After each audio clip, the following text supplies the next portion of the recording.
We live for mine. Alright.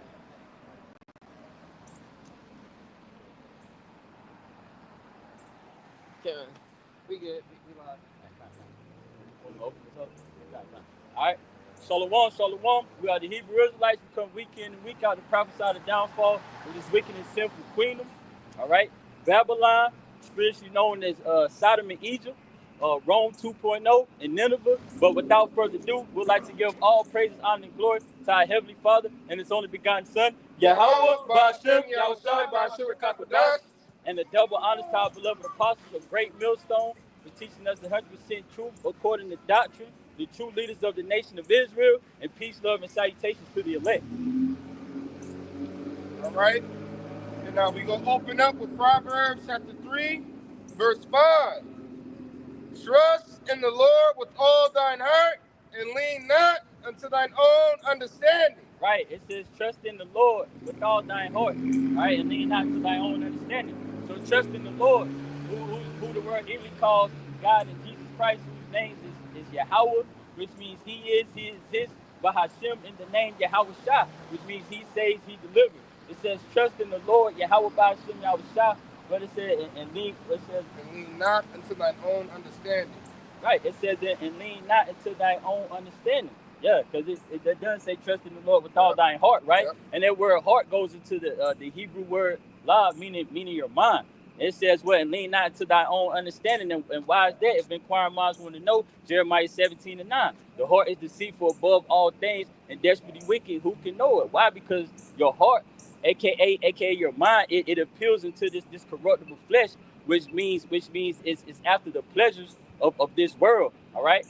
Because what's the whole situation with Jake? You know, Jake is after what? Jake covers what? Money, cars, clothes, homes, you know? And those are the things of the flesh, the carnal things, you know? Which we know that the flesh wars after the spirit, but you know, this is how we stay in the fight, all right? By applying the things that are written within the scriptures. That's why you read on the song. That's right. And also when you get into the other translations, it says, trust in the Lord with all thy mind and lean not on what you think you may know. You know? And this is Proverbs chapter 3, verse 5. Trust in the Lord with all thine heart and lean not unto thine own understanding. In all thy ways acknowledge him, and he shall direct thy paths. Right, in all thy ways acknowledge him, because the power that we serve, all right, you know, he has power over all existence, man. You know, because what in the scriptures say that he doeth whithersoever he will, all right. And what else? You know, the power of life and death is in his hands. All right, so we should always acknowledge the Lord in everything that we do. You know, we should always give him reverence and respect. We should always pray before we make any decisions, man. All right, and we have to follow the blueprint because the Lord set up a standard. All right, which are these instructions according to the Bible, the whole volume of the book, and that's why we rehearse the righteous acts. All right, which is what everybody go into when they say keeping the commandments. But first and foremost, it starts with fearing the Lord, because we're not going to be able to keep these commandments perfectly during our captivity. All right, and we're not going to be saved by keeping the commandments. We're going to be saved by grace through faith and our power. Yahweh Hashem Yahushua. That's right. Be not wise in thine own eyes. Fear the Lord and depart from evil. Right. Be not wise in our own eyes. You know, that's going into back that goes back into, you know, us being self-willed, all right? Going with opinions instead of reasoning with the words of the Lord, you know? Because this is our guidance, this is our counsel, you know. These scriptures, you know what I'm saying, are our counsel, you know. That's what we follow. Yep, yeah, that's something. Like that. It's Proverbs chapter 14 and verse 12. Proverbs 14, verse 12, it says, there is a way which seemeth right unto a man, but the end thereof are the ways of death. And you know, there's a quote by Mark Twain. He said, it's not what you don't know that gets you in trouble, it's what you think you know. You know, I'm going to paraphrase it. especially when it concerns the Bible, most people have, in their own mind the idea of God, but how he is and how he's supposed to act, how he's supposed to treat you, how you're supposed to treat him, what he embodies, right? When you go into the so-called Christian church, what idea do you get of the Most High when you go in there, man? Especially going to the Messiah.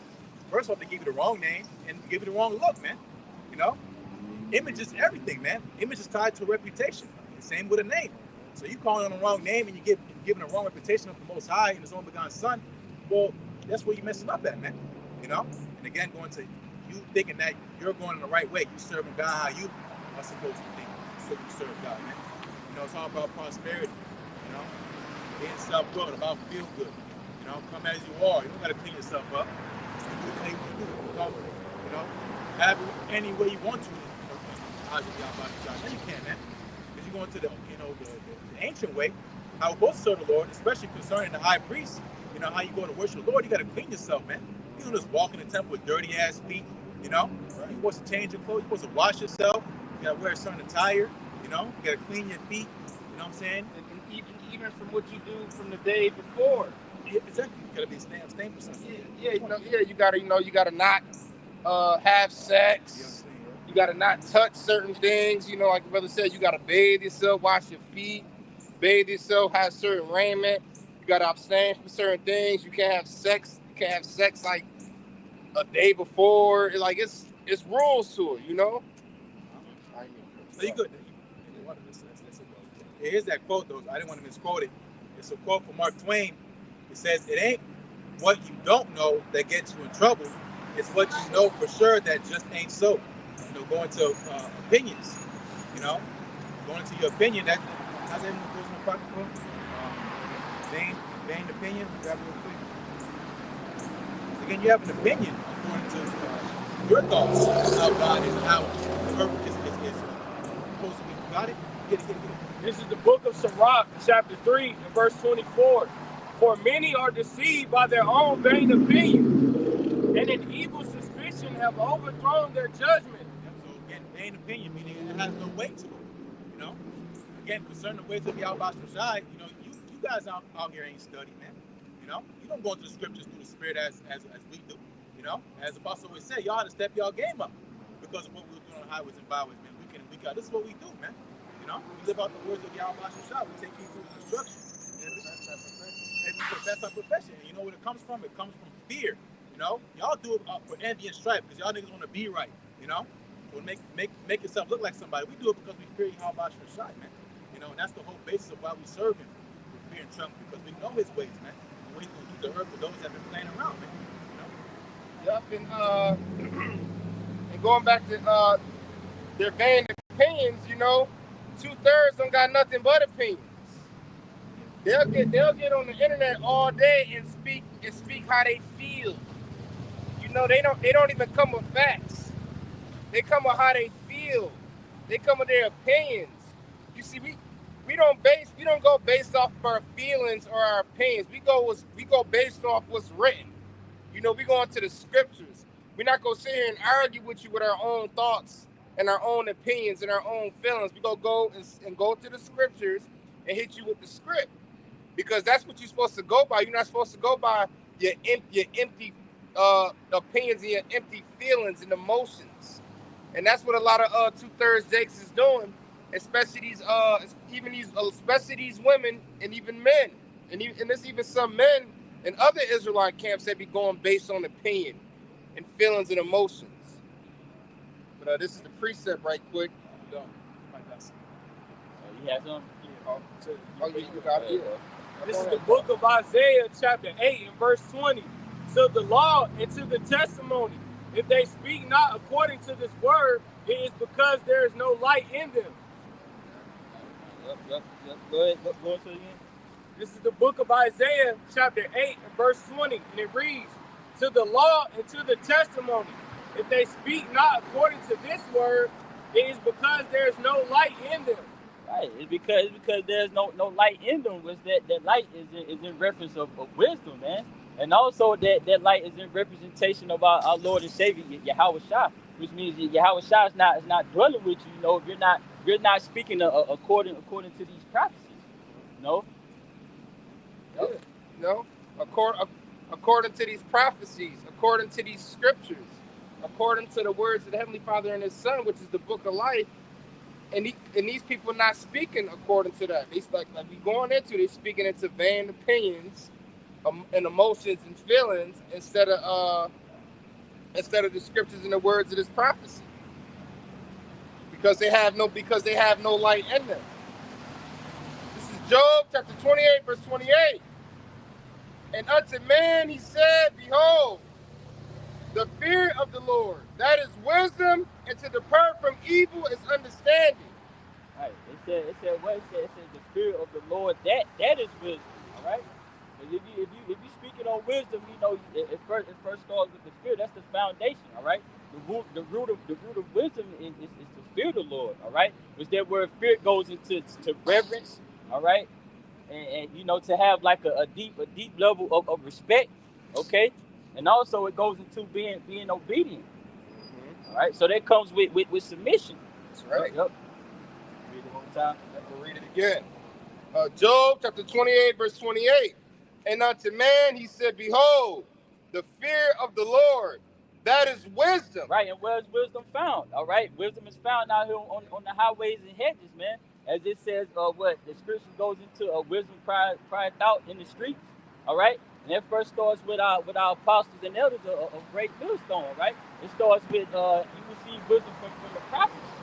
Okay, out here in the Korah. All right, which is out here, you know, in these marketplaces. Because we out here telling our people, all right, the judgment of the Lord. That's right. And to depart from evil is understanding. To depart from evil, which evil is disobedience, man. AKA sin. And what is sin? Sin is the transgressions of the law.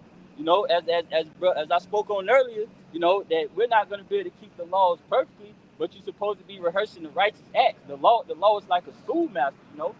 The law is to pretty much to govern you, to pretty much to lead you in the right direction into building that solid relationship with our power, Yahweh Shem Shah.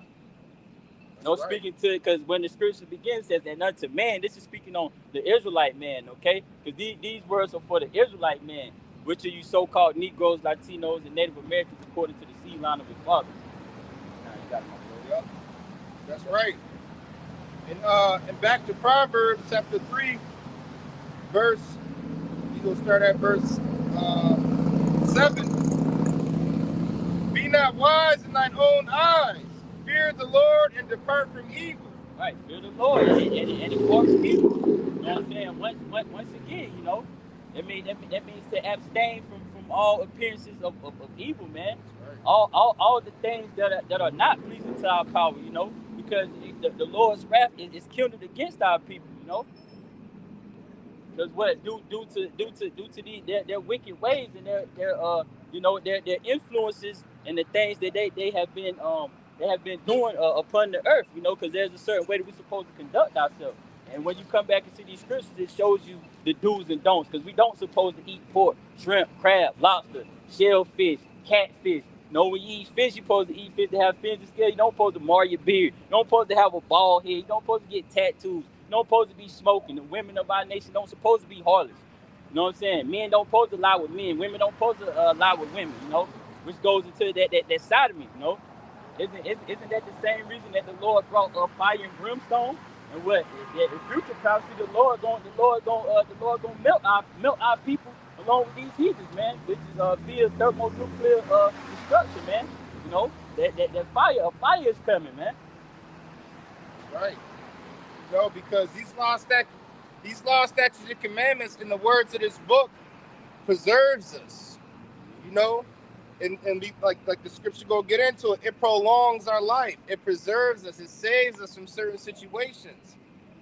Not robbing and stealing saves you from being robbed and stole from and being killed. Not dealing with another man's wife preserves you and saves you from that man committing violence on you from jealousy. You know, the law, statutes, and commandments preserve you. Not eating certain things preserves you from not having from having health issues. You know, not committing certain acts of wickedness saves your life. Because if we didn't if we didn't rehearse the righteous acts, a lot of us would be dead or in prison. And that's just the truth. These words in the law, statutes, and commandments saved a lot of brothers from being in prison or being put in the grave, and early too. Because you got Jakes being deleted and unalive at a shit. The rate so high. It's a young Jake right now being put to death somewhere right now due to gang banging, drugs, accidentally deleting themselves from taking a drug that might be laced with fentanyl. You know, like it's a lot of that going on. You know, like Jake don't even be trying to kill themselves, but you know the fact that they committing sin and the wages of sin is death. If they wanted to defile themselves with these drugs, they wouldn't be accidentally unaliving themselves. Yeah, after that. Yeah. All right. Verse 8. It shall be health to thy navel and marrow to thy bones. Honor the Lord with thy substance and with the first fruits of all thine increase. All right, but it says it shall be health to thy navel and marrow to thy bones. It should be health. These words should be health to you. It'd be life. Energy. All right, you got it. I got a precept too. Is 2nd Edwards chapter 7. I'll read 20 and 21. So 2nd Edwards 7 verse 20. It says, "For there be many that perish in his life, because they despise the law of the Most High that is set before them." So what does it mean to despise? Meaning to look down upon. You know, to say, "Those that hate me love death." You know, so you depart from the ways of the Lord, you're asking to die, man. That's simply as it is, man. These things again that you put in your body, you consume physically, spiritually, you're killing yourself, man. You know, and this is what Jake loves, man. This is where black culture comes from. Latino culture is all about death, man. You know, Issachar got literally a day called the Day of the Dead, man. Where they worship the dead. You know, this is what our people take on. So this is why they suffer the stuff they suffer, because they don't take heed to the words of Yahweh Shai. Yeah, they seeking death. You got it, bro. This is the book of Proverbs, chapter 15, verse 32. He that refuseth instruction despiseth his own soul, but he that heareth reproof getteth understanding. So now hearing instructions going to that self-hate. You know, our people, they do stuff in the sense of self-hate, you know, hatred for themselves, you know, and that reverberates externally, man, how they treat themselves, you know, because if you understood that you're a vessel of Yahweh Shai, man, you know, you are a temple of the Lord, you understand yourself. You know? You being an ambassador, your body is not your own. You've been bought with a price. You wouldn't act how you act around the earth, man. You know? But even if you tell Jake, you know, because they're hard-headed, they rather what? They want to wickedness, man.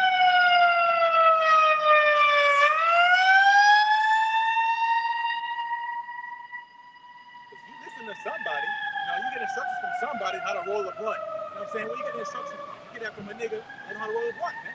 How to rob, steal, kill. You know, you learn that from who? Esau, man. You know?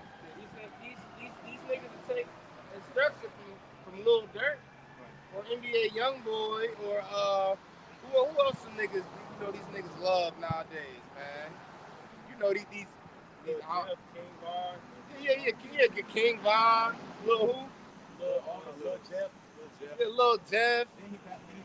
You know, and guess what? A lot of them YNs, a lot of them people that people was looking up to and bumping so hard, they either dead or in jail, and they all perished at a young age as well, in the prime years of their life.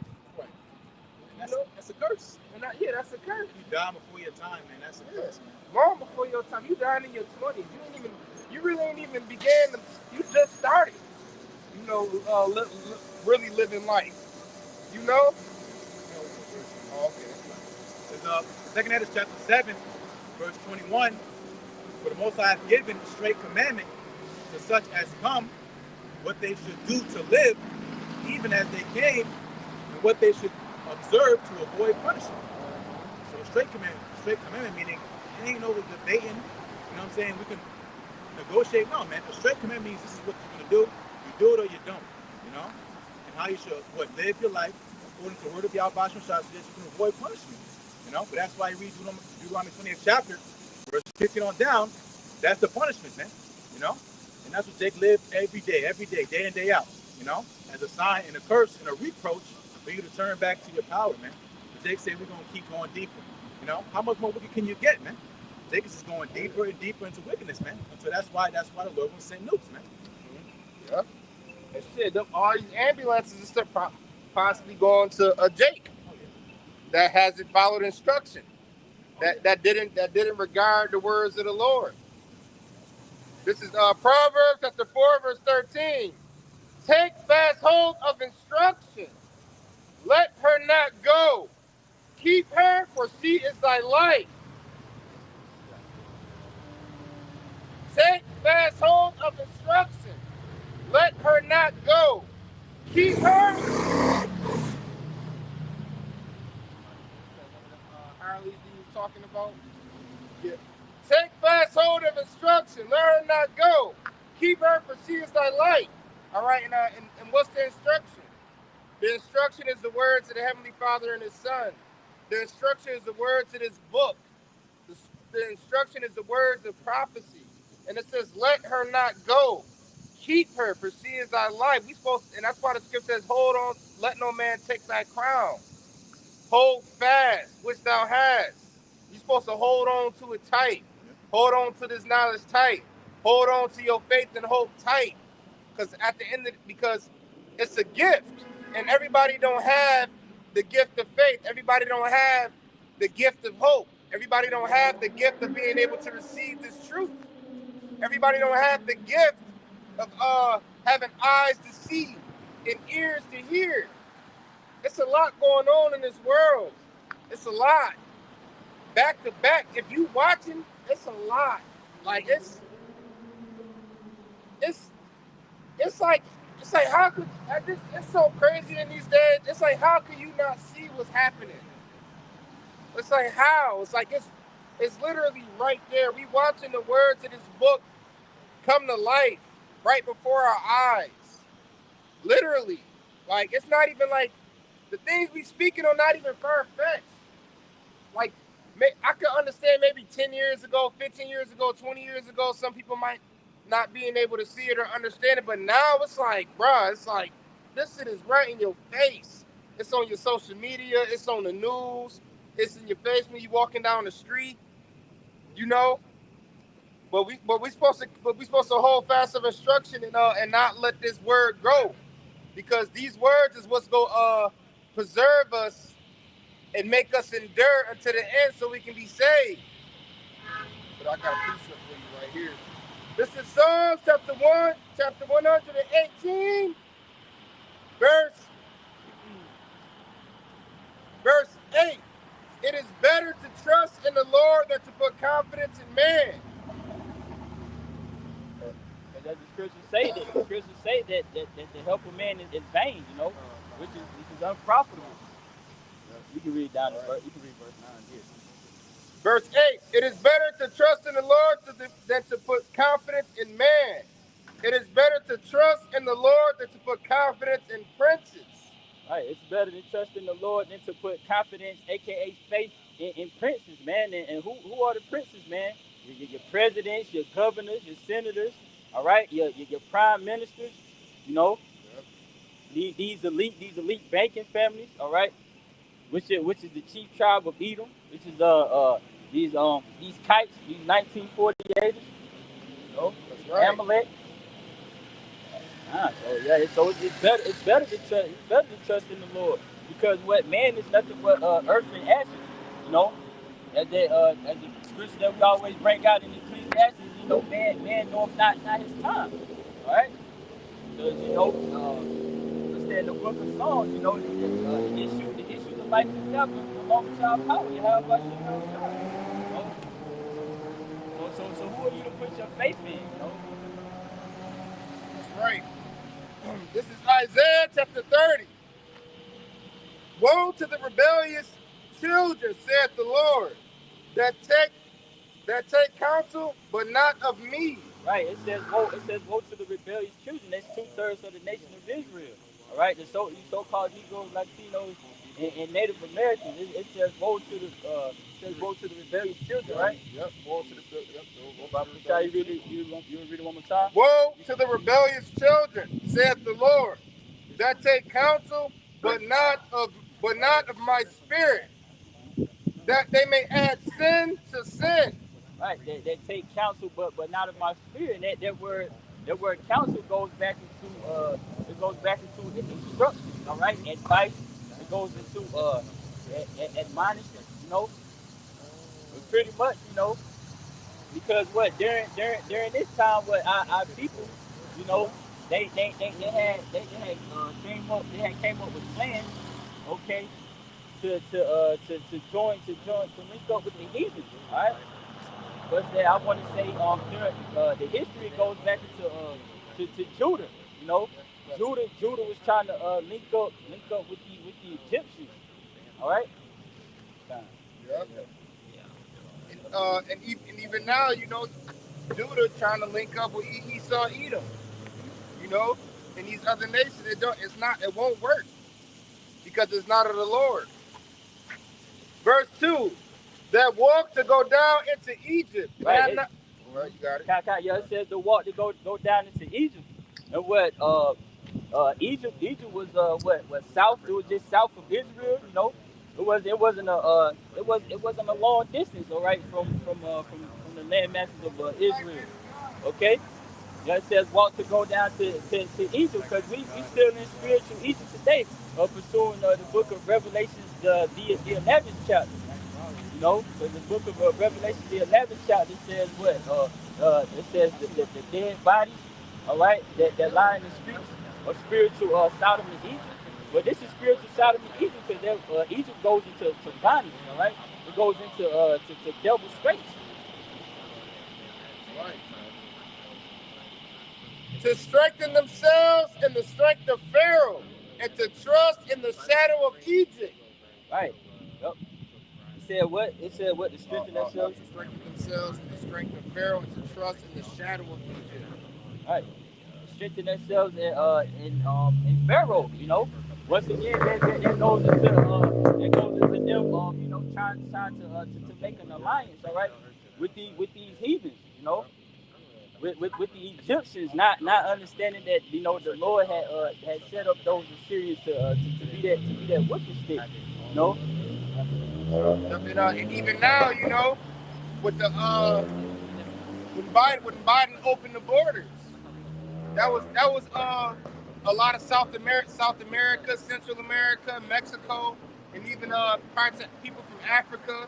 It was a lot of Israelites coming here to seek strength and help from Egypt, from America, to put themselves in the shadow of Biden, because Biden had the borders open.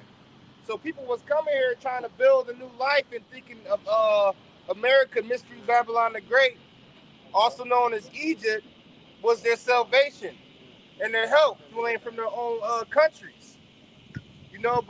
But now look, now it's what is it, alligator Alcatraz? Now it's alligator Alcatraz waiting for you. So now you just left your home country to come here, and now you might possibly be thrown in a concentration camp. Now, so now you just put yourself in an even worse situation. You just left South America, Central America, or Mexico, and now you might possibly you're gonna be separated from your family, your woman and your kids. Now you might be thrown in a what's the El Salvador prison, or the alligator Alcatraz concentration camp. Woe unto them that go down to Egypt for help, because now you're about to be in trouble. And I worked with a lot of northern tribes, and now they all starting to lose their job because their work permits is expired, because Trump not renewing or doing what Biden did. He basically saying, y'all better go back to your own country, y'all about to be in trouble. So now y'all losing your jobs, and you need a job in America. you don't got a job in America, you fucked, pretty much, you know. So it's bad. That walk to go down into Egypt and not have not access my mouth. Right, have not asked in my mouth, have not inquired the prophets, all right? Because then our forefather King David, whenever it came down to him to make a decision, then he seek counsel from the Lord, you know, because King David was a man after the Most High's heart, you know. To strengthen themselves in the strength of Pharaoh, and to trust in the shadow of Egypt. Right, to trust in the shadow of Egypt, you know. They pretty much was making Egypt like a shield, you know. They pretty much making Egypt their refuge, you know. They making it their support system, like it's their defense. Yeah, because Jake is doing that to avoid punishment. You know, Jake catch hell in other countries around the world because that's by design. Esau wanted to fund everybody to his world, you know, get you in his system so he can spend his money, you know, work his fields, you know. And like you said, now they got what they wanted. Now they kicking Jacob out of here, man. You know, but they're going to, you know, this time specifically, he's talking about King Hezekiah, you know, getting pressure from the Syrian Empire. Instead of humbling himself in the sight of the Lord, he ran to Egypt, Pharaoh, man.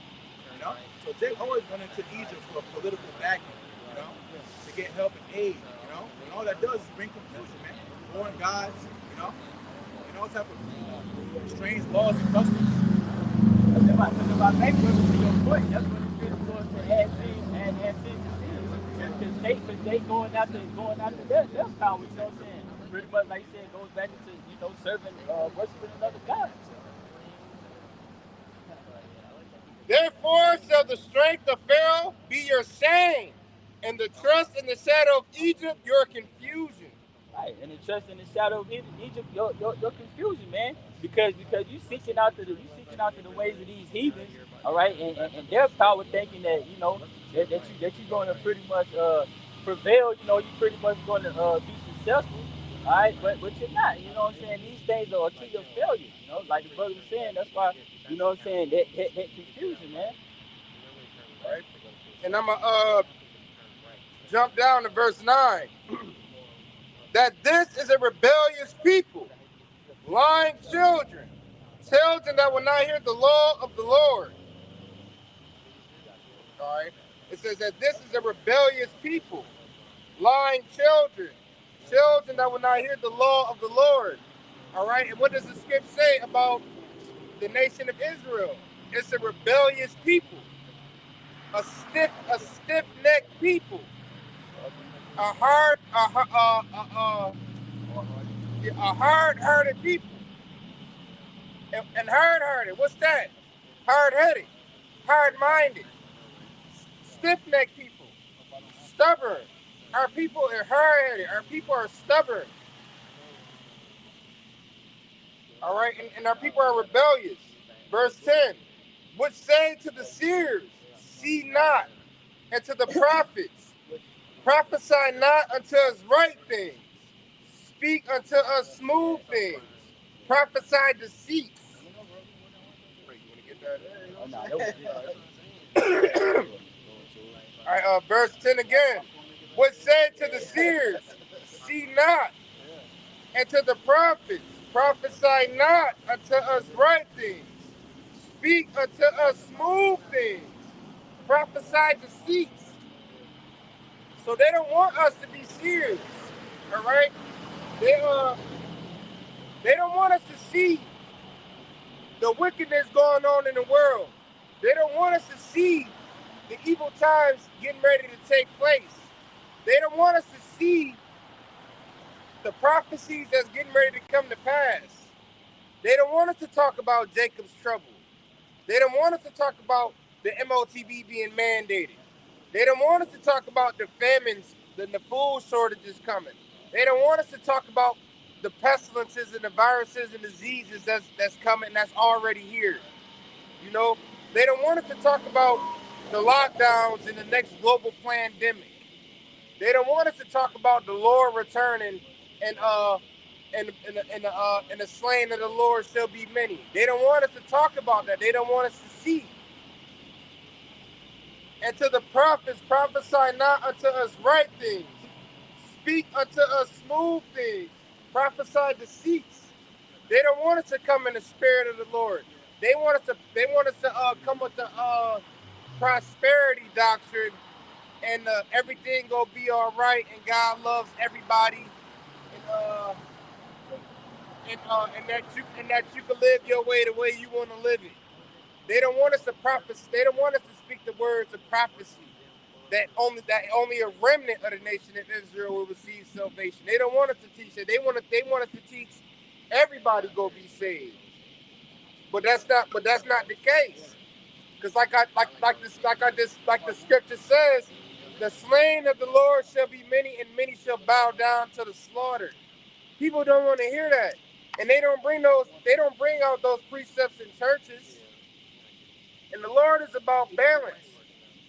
The Lord brings peace. He brings evil. Just as and the Lord brings destruction and he brings salvation. You know?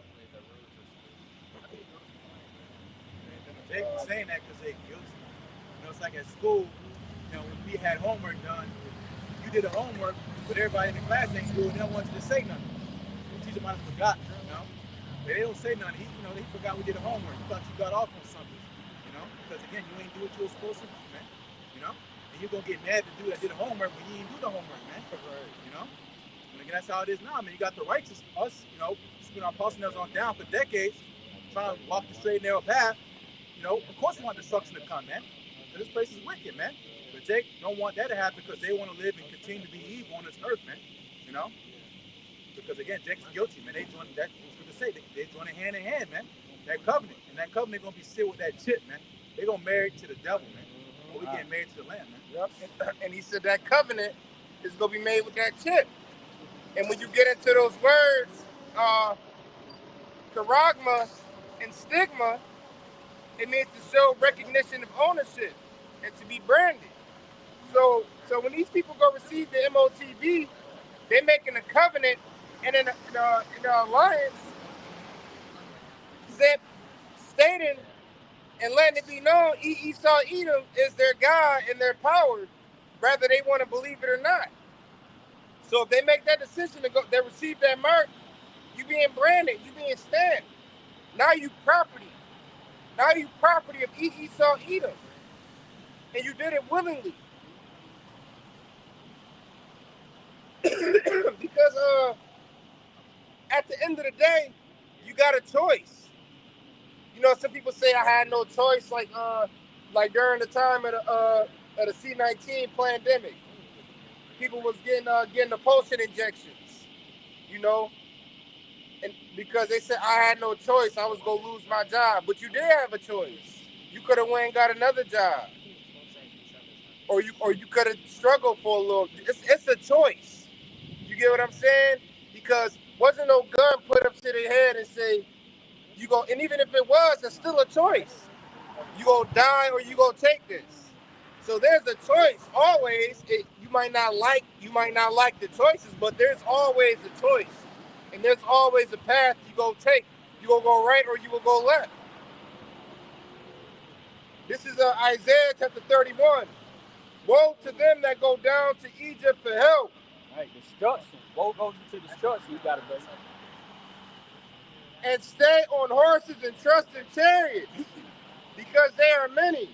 And in horsemen, right. It says, woe to them that go down to Egypt for help. Yep. It says they trust in chariots because what they are many and horsemen. All right, because what you know our people just going back into Isaiah the 30th chapter, you know, which is when you go into the history, you know, what I'm saying Judah, you know, they seen the you know how great of an army that the Egyptians had, you know. Cause what they looking at size, you know what I'm saying? They looking at which what today, all right, we spiritually living in Egypt, you know, cause what our people are trusting, you know, their military might, you know what I'm saying? Which they see what the Humvees, the tankers, the drones, the air strikers, you know what I'm saying? Yeah. You know, and Jake love to say, and they be talking like this country. We got the strongest military. They are we. America, we got the strongest military. Can't nobody fuck with us. You know, they be talking like, you know, like them and Esau's partners. Exactly. You know, like the military, they gang or something. But that same military will put you on the front line and you die so they could so the elites could profit off of your death. So like I said, America is spiritually Egypt, man. This is the land of our captivity. House You of know what I'm bondage. saying?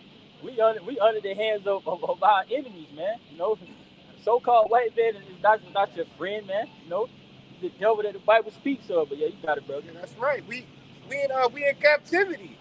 We in bondage right now. Shit, we slaves. We got employers. When you get into those words, employers, employee, you know, you got shit. You got a number attached to you. Your social security number. Or different context, like you Yeah. said, your social security. Yeah, social You know what I'm security. saying? Your birth certificate. Your ID got a ID. your ID got a number. Right. Everything got a number. You know, because you in that system and you property. And even when somebody get deleted or unalive, they don't even really be mad that that person got unalive because they don't be mad because you got unalive. They be mad because that's one less slave, one less worker, and the person that unalive you got to go to prison and pay for that because each cell filled is money. When the cells is empty, that's money being lost when it comes to these prison systems. Because when Jake fills up these prisons, that's money for each cell filled. That's slavery, and in certain states it's worse, and it's free labor. Like when you go down to them southern states, Mississippi, Louisiana, Alabama, they legit be working them prisoners like free labor type shit, you know.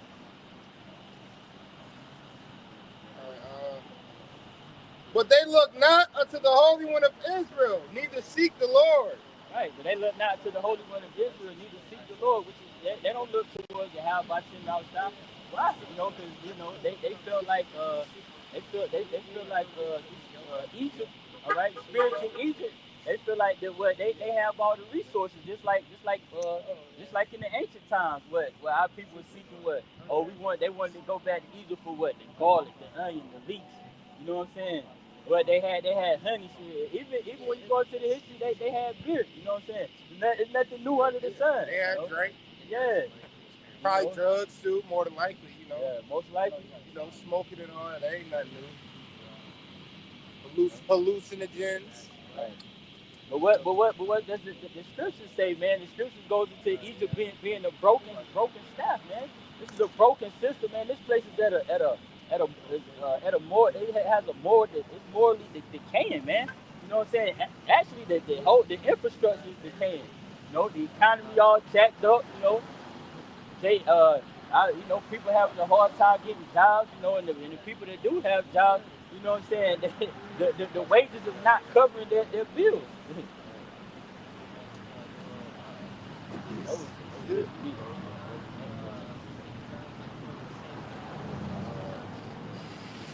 Yet he also is wise and will bring evil and will not call back his words, but will arise against the house of evildoers and against the help of them that work iniquity. You know, in verse 3. Now the Egyptians are men and not God, and their horses flesh and not spirit. When the Lord shall stretch out his hand, both he that helpeth shall fall, and he that is hoping shall fall down, and they all shall fail together. And, and it says, now the Egyptians are men. Esau Edom is a man. Mystery Babylon the Great is ran by man. You know, these horses and etc. is flesh. The weapons of man is carnal. You know? And it says, he that helpeth and he that hopeth shall fall down, and they shall all fail together. So Egypt is gonna fall, and the ones that go to Egypt for help is going to fall. Because they didn't seek the Lord. You know? because they didn't seek the Lord. And the script says you're supposed to seek the Lord and give diligence, which is why we preach. Seek the Lord now, while he may be found. I was gonna say I just want to Jeremiah 17:5. All right, well, yeah, this Jeremiah chapter 17, verse 5. Jeremiah chapter 17, verse 5. Thus saith the Lord, cursed be the man that trusteth in man. Right, and what man does the nation of Israel trust in? All right, the so-called Negroes, Latinos, and Native Americans. They trust in Esau, Edom. You know, it's Job 9:24 tells you that the earth is given into the hands of the wicked. You know, so they trusting in the wicked. What you got, brother? They trusted in the wicked. And maketh flesh his arm, and whose heart departed from the Lord. Right, they make his flesh his arm. Because what? Nobody can deliver you, nobody can redeem you except for Yahweh Shem Shai. You know, not none of these carnal things. You know, not your stockpiling of food and water. All right, not your generators, not your bunkers. You know, none of these things. You know, Not your Glock. right? Yeah, like you said, but not your Glock. No weapons. All right, because Jake swear up and down they got it. You know what I'm saying? Yeah, I got this assault rifle, I got the 223s, I got switches, I got what else, bro? What you can think of? I know you know. You know what I'm saying? Right, exactly. Yeah, AKs, Kratos, you know what I'm saying? ARP. But ARPs, but according to the scripts, what did the scriptures say though? You know what I'm saying? None of these carnal things, none of the you know the man's arm, when they say you trusting in man's arm, you cursed. You know? And not to mention, Jake be having all these switches and guns, but don't got no ammo. Niggas be having a little bit of bullets. After they had one session, shit, they on empty. Then what those weapons is good for? You know, they be having half a clip, half a stick. And these people be talking about generators and all that, but what you gonna do with a generator when there's gonna be an EMP attack? Or what you gonna do with a generator when you run out of gas? Right. Because the gas station's gonna run out of gas. People gonna run out of fuel. So that generator only gonna last for so long. You know? And shit, we all know Jake's. And I know Jake be having a gun on him, and the gun, the clip don't even be half full. You know, he's got a couple bullets in there. Oh yeah, and they can't aim. So now you got Jake with these switches in these guns, with a half empty clip or with a half full clip or half full drum, and they can't aim. You do that to your shit. It make it inaccurate. It's making noise. Hoping hit somebody. Praying and spraying. Shooting horizontal. Right. You know how many niggas die with guns on them? That shit don't mean nothing, man. Right. You live by, you gonna die by. That's what the Lord said. Right. And then it's like you only got 2 arms and 2 hands. Like you got all these guns, but you ain't gonna be able to shoot them all. Fuck, that thing gonna be like Rambo. Right. You can't even shoot one gun the correct way. Esau Edom is at the gun range, right, or he on his land, or he's somewhere underground training. And it's more and more information coming out about these secret groups of these Edomites. Yeah, like militias and stuff, and they go under like secret names. It could be something like Carmax, or something you would just overlook or go past. But for those ones in the know, they know what to look for. They know the secret symbolism. They know the key words. They be training. They be practicing combat. They be in shape. They be practicing how to survive. They camp. They fish. They hunt. They go to the gun range. They get knowledge on certain things. Jake just smoking they weed, hitting they black and mild, drinking, smoking, popping they perks, eating garbage. Jake don't even be exercising. You know? That's the thing, the gun, that's Esau's blessing, you know? That's Esau Edom's blessing, man. That's Yeah, that's a blessing. How you think you about to go fight against somebody when you buying your shit from them and they supplying you? Verse 6. For he shall be like the heath in the desert. All right. Jeremiah chapter 17, verse 6. For he shall be like the heath in the desert, and shall not see when good cometh, but shall inhabit the parched places in the wilderness, in a salt land, and not inhabited. Blessed is the man that trusteth in the Lord, in whose hope the Lord is. All right? Blessed is the man that trusteth in the Lord, in whose hope the Lord is. For he shall be as a tree planted by waters, and that spreadeth out her roots by the river, and shall not see when he cometh, but her leaf shall be green, and shall not be careful in the year of drought, neither shall cease from yielding fruit. All right? And think of a tree planted by water. It won't fear when the drought comes because it's by the river. Think of places filled with vegetation. It has to have a water source, whether it be rain or a river or stream going through. Think of North Carolina. We in North Carolina. It's a whole lot of vegetation here. It's a whole lot of trees here. That's because a lot of water comes here to give water to these trees, to this vegetation. You know, ain't no wildfires here because a lot of water comes here, and it's a lot of vegetation and trees here. You go to certain places like the West, where it's dry and not much water goes. There's this desert and lack of vegetation. That was it for me, though. Hey, Lord's willing, you was edified. You have by Shema Shabbarakathum. Shalom. Shalom. All right, this is verse 8 of Jeremiah chapter 17.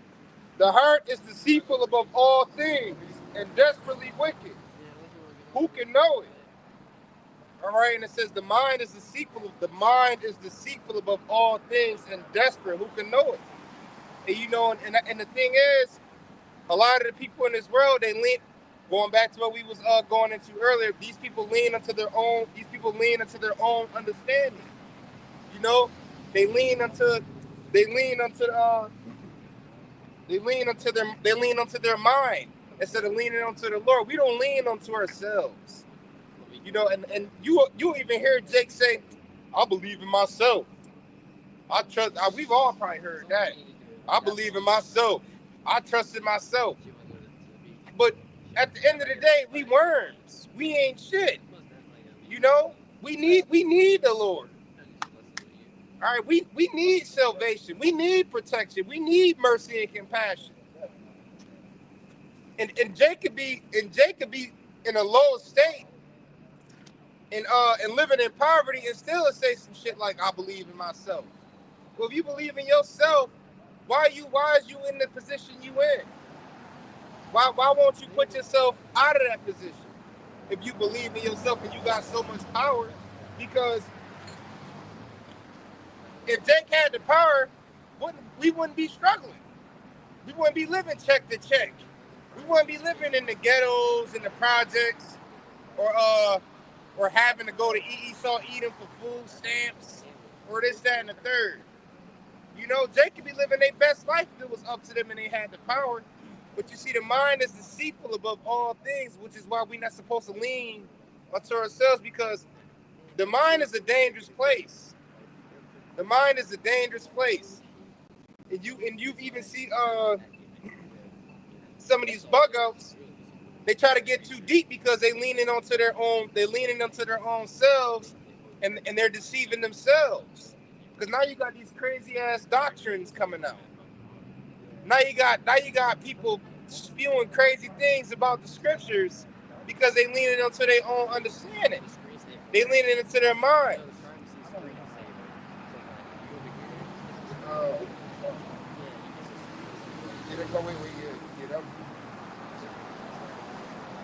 No, this is verse 10. I, the Lord, search the heart. I tried the reins, even to give every man according to his ways and according to the fruit of his doings. All right, it says the Lord searched the heart. He's searching mine. And it says, I tried the reins, even to give every man according to his ways and according to the fruit of his doings.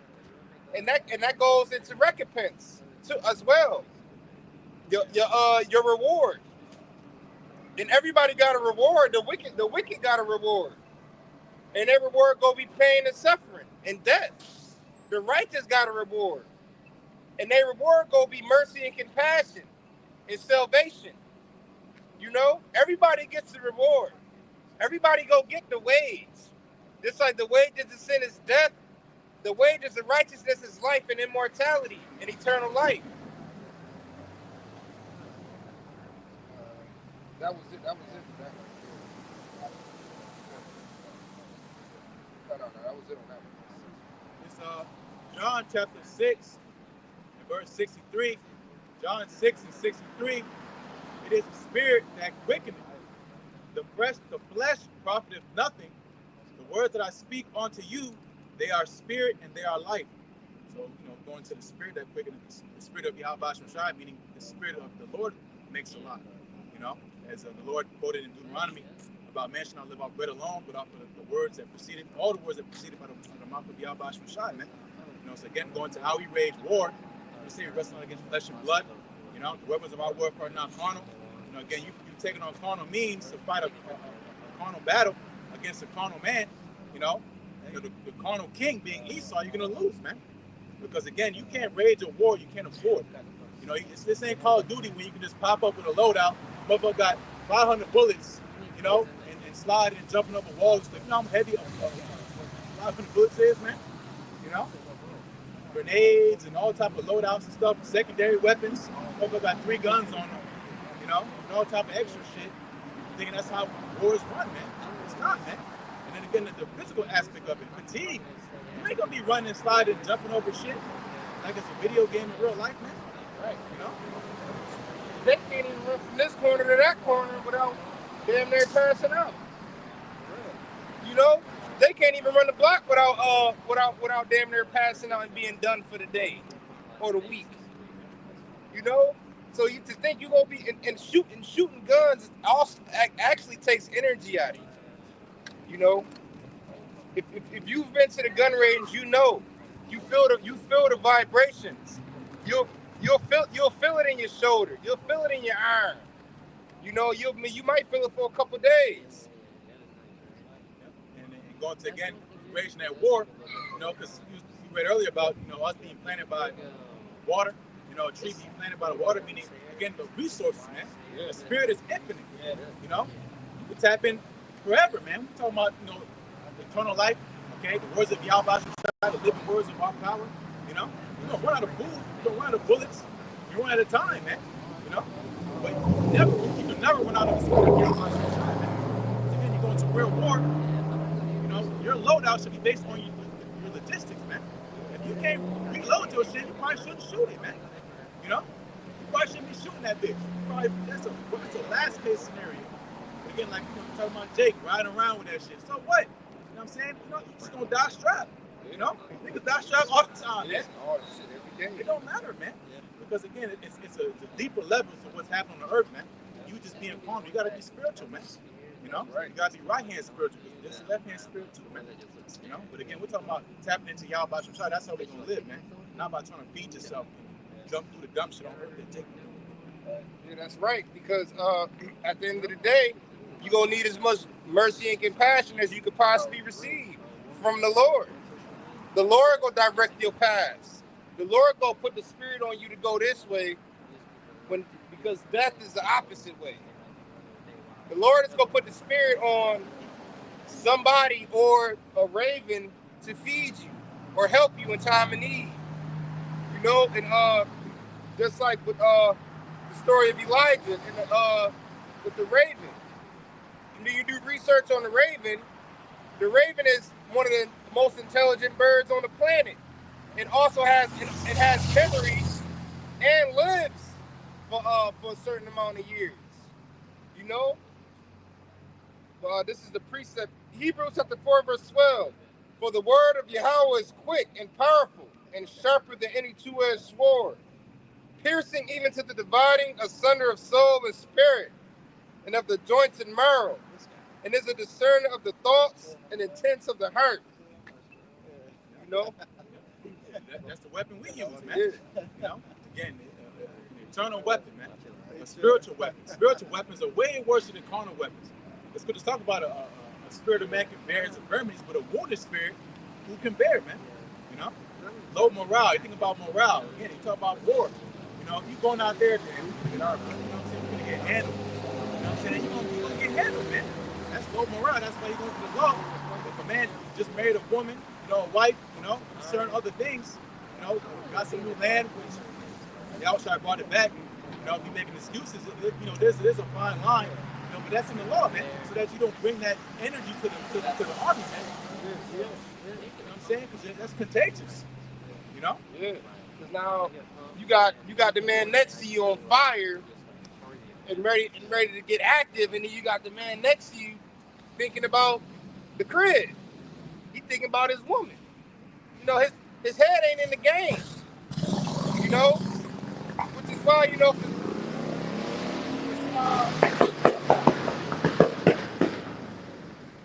for certain sports, especially fighters, they gotta separate themselves from the world. You know, they.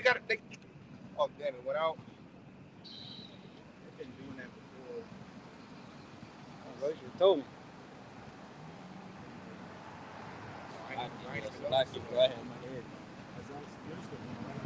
Yeah, they gotta separate themselves, you know, from the woman, from friends in the world, from the clubs, from the parties, from certain foods. I don't know yet. Okay, we still going. Oh, okay. All right, yeah, you got it, bro. Okay. So, this is the book of Ecclesiastes, chapter 9 and verse 18. Wisdom is better than weapons of war, but one sinner destroyeth much good. Yeah, wisdom. You know, because wisdom is all aspects of weapons of war. You can only use for one purpose, man. Wisdom you can use for anything, man. Defense, offense. You know, both at the same damn time, man. That's what we're doing. You know, our defense is our offense, man. Well, we're defending the gospel, man. You know, they're gonna go into wisdom. You can deal with a man with a weapon. You know what I'm saying?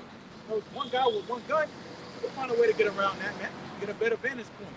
You know, lock him off, starve him out. You know, that's wisdom. That's wisdom. Look what Israel doing to Gaza. They besieging them. They preventing stuff from going in and preventing stuff from coming out. That's it might be wicked, but that's wisdom. And we gonna starve them out. Because if they starving, they can't fight. You cut them off. If you cut them off, can't not come in or come out. Eventually, they gonna run out of supplies. They gonna run out of weapons.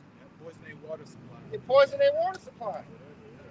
And shit. And even with wisdom, instead of weapons of warfare, I legit talked my way out of being, through the power and spirit of the Heavenly Father in the Son. I talked my way out of being unalive by 2/3 Jakes a couple times in my life.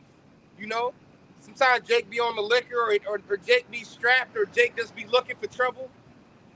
You could use wisdom and use your tongue to talk, to get yourself out of certain situations. Because if I would have been carnal with them, I could have been gunned down. Instead of speaking smooth things and smooth speech. You know what I mean? A soft answer turneth away wrath. You know? Sometimes tell you got a problem. You know, some Jake just be, I mean, shit, we under captivity, and Jake be going through it, and Jake, it's a lot of crash outs out here. Like, that's the truth. That's real shit. Jake just be ready to shoot niggas. For 2025, you'll get shot over an argument. I've heard about it. Shit, I've seen it. You'll get shot over an argument, not even a punch thrown, just because they be having so much built up hate and animosity and a whole bunch of just bullshit built up in them, and then they react and not to mention it's a bunch of men, a bunch of grown men that act like women pretty much, you know, basing everything off emotions. But you know, what was it? We was at,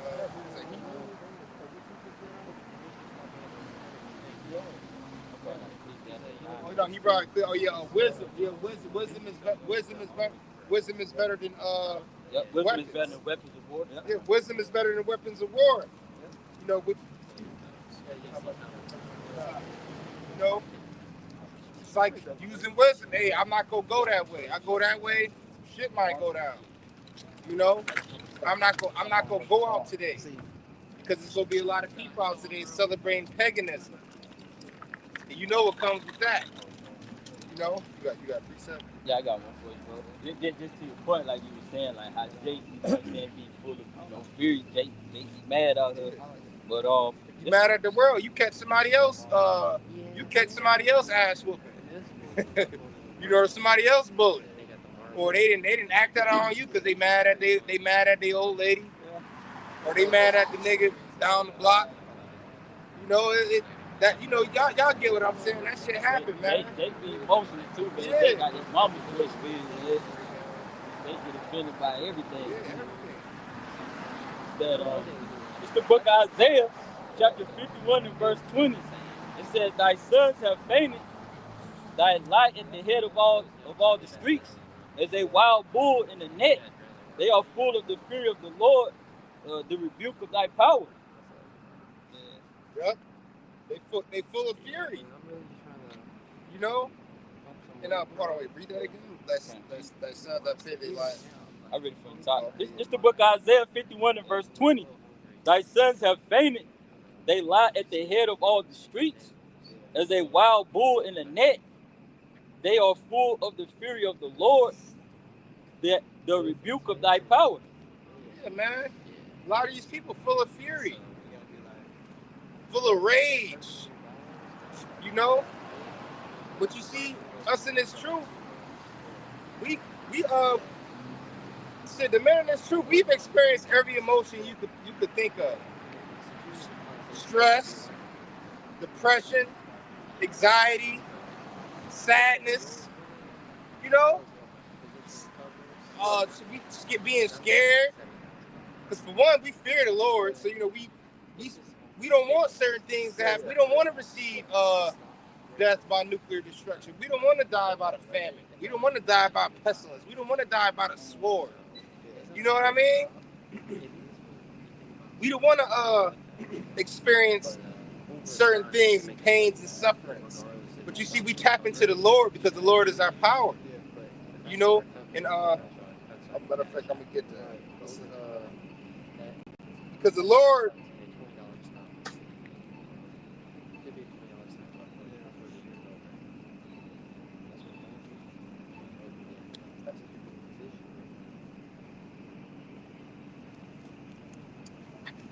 Might bring out something? Yeah, I'm about to look at something right now.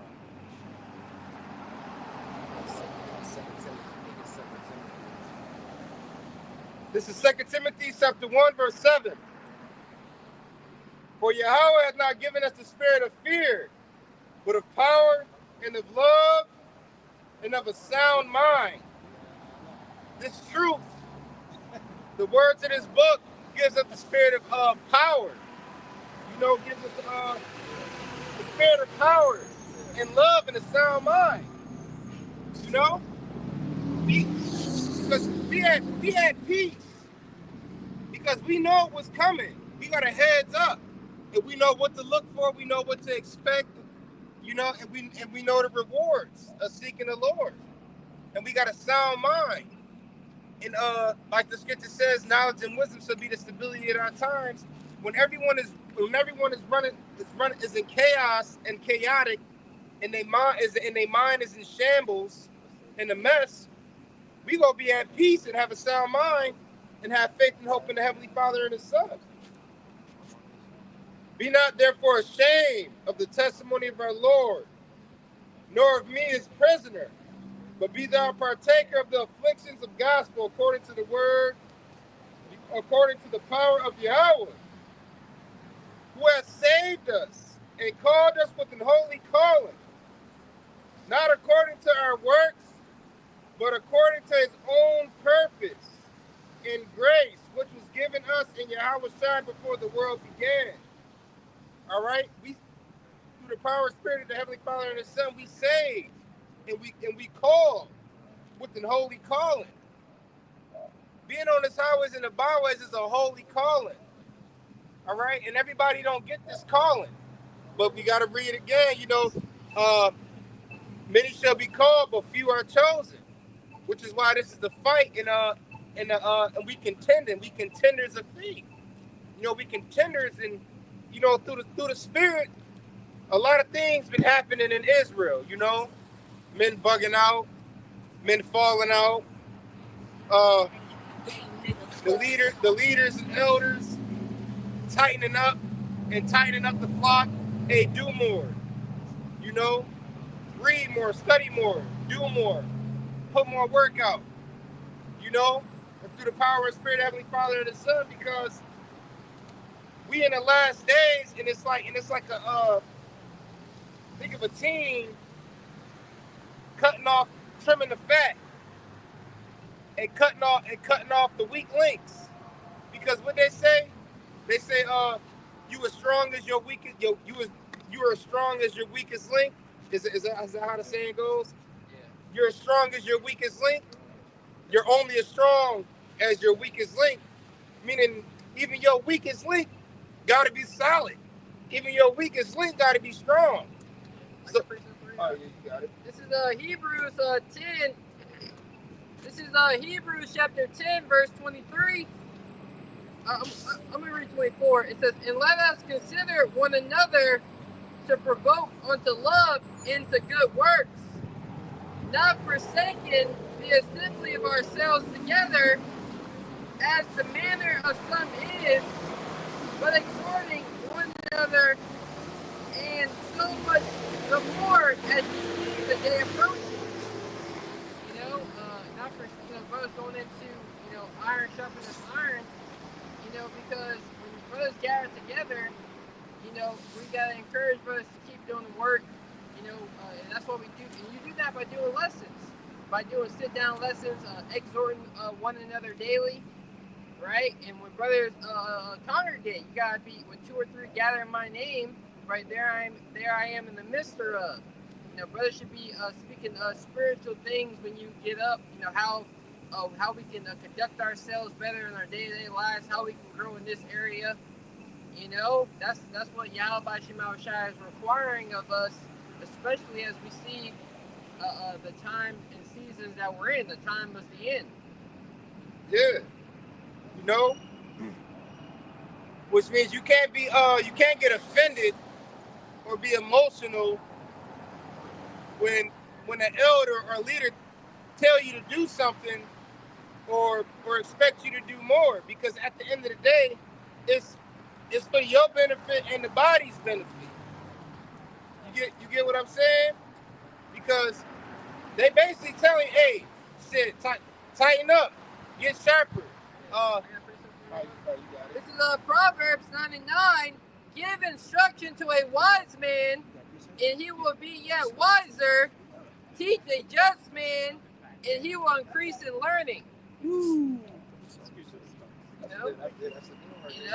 That's basically it. Give instruction to a wise man. A wise man will hear and increase in learning. He's actually going to apply what he learned to his life. A fool will hear words, because wisdom is looked at as treasure, right? So if you don't use that wisdom, then what good is that treasure? Just like the script says, a fool despises instruction. And it's a script reproof of what a man often reprove hardeneth his neck. Yeah, a man often reprove hardeneth his neck. I got that for you. This is Proverbs 29:1. He that being often reproved hardeneth his neck shall shall suddenly be destroyed, and that without remedy. Yeah. And that without remedy. So you know, Good job, bro. and we've seen, and I'm pretty sure all of us probably witnessed it or heard of it. Someone constantly rebuked and reproved, they become hard at this neck. They become stubborn over time and don't want to hear it, or get offended, or get emotional, or or just go left. Yeah, because they forget the spiritual part. They see the man and they think the man's getting on them. That's the Lord getting on you. Yeah, You know? yeah, they think the man trying to punk, they think the next man trying to punk them, Yeah. or control them. Yeah. You got it. Yep. This is the book of Tobit, chapter 4, verse 18. It says, ask counsel of all that are wise, and despise not any counsel that is profitable. Yeah. Despise not any counsel that is profitable. If a man tell you, hey, you need to study more, you need to read more, is that not profitable unto you? The man, if a man tell you, if the counsel tell you, hey, you need to fast, is that not, you need to fast and pray more, is that not profitable? If counsel tell you, hey, you need to stay out them clubs, man, stay out them parties, stay away from them niggas, is that not profitable unto you? You know? Because these words and the counsel of these words and through the spirit the men set up is profitable unto us. Just like this health to our navel and marrow to our bones, life, energy, spirit. Yeah, I got that. I got something. This is Psalms 141 in 5. It says, let the righteous smite me, it shall be a kindness, and let him reprove me, it shall be an excellent oil, which shall not break my head, for yet my prayer also shall be in their calamities. You know, so we're letting the righteous, which, you know, the men of the Lord, you have brothers over you. You got brothers over you, might give you some sound advice. You know, maybe they experienced something you haven't yet, right? But you have men of the Lord who are here when you read about the story of Jacob and Cain and Abel, right? He said, where is thy brother? He said, what? Am I my brother keeper? You know, we are. You know, clearly you are your brother's keeper. That's why when Yahushai's family came to him, you know, he kind of dissed them in a way. He said, well, I'm not gonna put my ministry on the pause for my family. You know, because the real brothers are they of the household of faith. You know, that's your real family. That's who you should really care about. You know, and you care about someone, open rebuke, you know, being better than secret love, right? That's, you know, giving sound counsel, wisdom, you know, via the Holy Scriptures.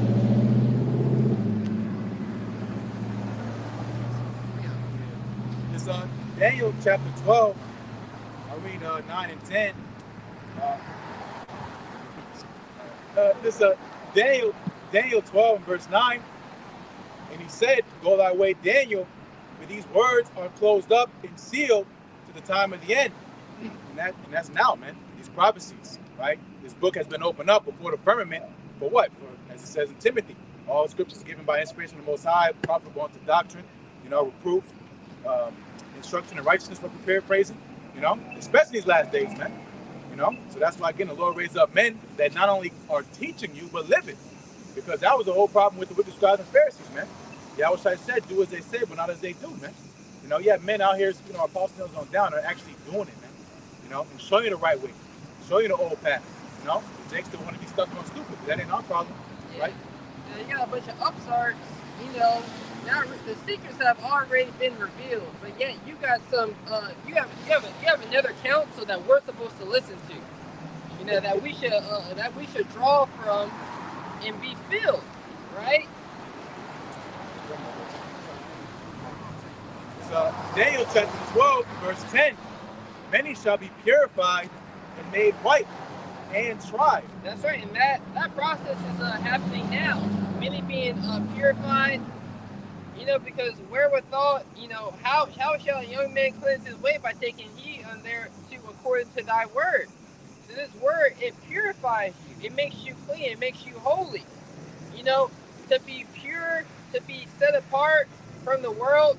Scriptures say, if any man be offended me, in the midst of a wicked and adulterous generation, the Son of Man is going to be ashamed of you.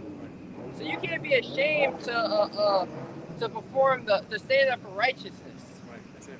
Hey, you're not ashamed of your Mo cousin, or your super transformer, whatever. You want to call them he, she, them, but you're ashamed of the words of Yahweh Shai. Man, you see the man of the Lord and you get all, cringy and shit, try to hide, go around the block, The Lord gonna be ashamed of you on that day, man. That's right. So those who are being made purified and made white and tried, you're going to be put through a test. Your faith is going to be tested. It's going to be put in situations where you got to apply that counsel, and it may not be the most popular populated opinion compared to everyone else in the world. Because we're here to be set apart, to be wholly different.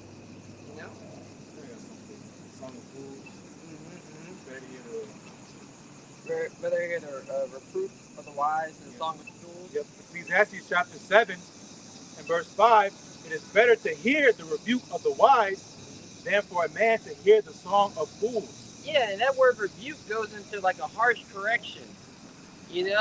It's better than, you got Jake driving 100 miles down the road, blasting music, swerving in and out of traffic.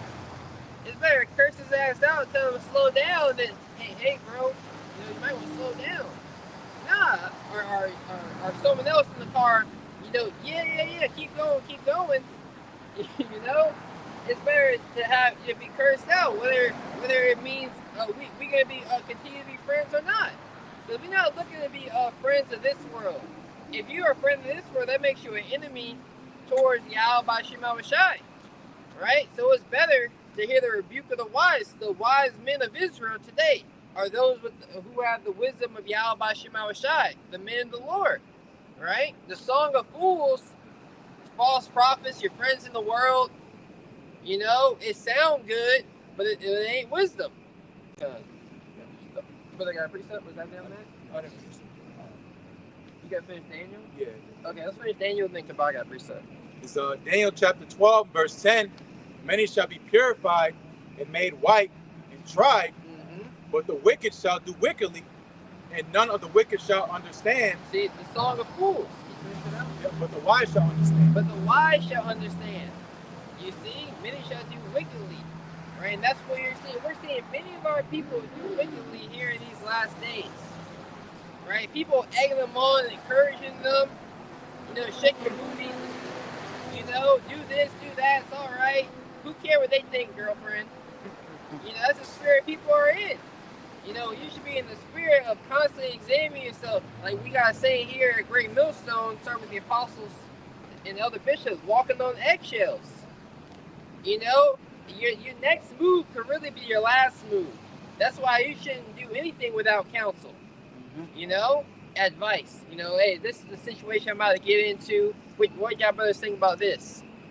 You got, because a demon, you look back at situations that you went through, and you be like, oh, damn, that was a demon. That said this or that advised me to do this, that put doubt in my mind. But you got a precept about it? It's Proverbs chapter 12.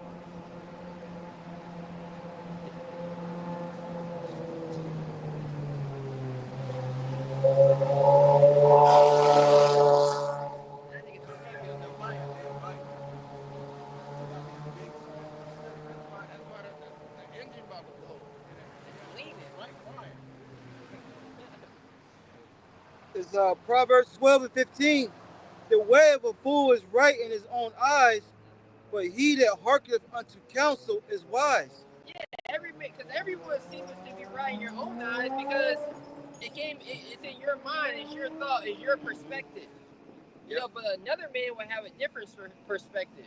Like where's Waldo? You looking at where Waldo at? Yeah. Somebody come in, you've been looking, I can't find this nigga. But another brother come in. Oh, it's right there. And then you solve the solution to the problem. Right. You know? Read it again, look. Con. This is Proverbs chapter 12, verse 15. It says, the way of a fool is right in his own eyes, Mm-hmm. but he that hearkeneth unto counsel is wise. But he that hearkeneth to counsel. Because it wasn't just a king, he had counselors. A wise king, of course, if a man of understanding, especially upon the throne of Israel, right? But he would have counselors as well. That's why do you get like King Arthur? You get the 12 knights. You know, those were his counselors, right? But yeah, you got some room. Time. This is the book of 1 Corinthians chapter 8 and verse 2. It says, and if any man think that he knoweth anything, he knoweth nothing yet as he ought to know. Yeah, if any man thinketh himself, to be this wise individual, the truth is all about me. It's my world. Y'all just living in that type of spirit. That's why Yahweh Shai said, I came not to be ministered to, but to minister. That word minister means to serve. So Yahweh Shai came to serve. And that's what this thing is really all about. Serving one another, sharing wisdom, sharing knowledge, not thinking to yourself more than you ought to. That was it. This is 1 Corinthians chapter 6, verse 11. And such were some of you, but ye were washed, but ye are sanctified, but ye are justified in the name of the Lord Yahweh Shai and by the Spirit of our God. Yes. This is verse 10.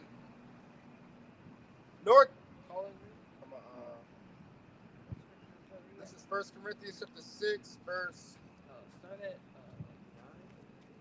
I'm gonna start at 8. Okay.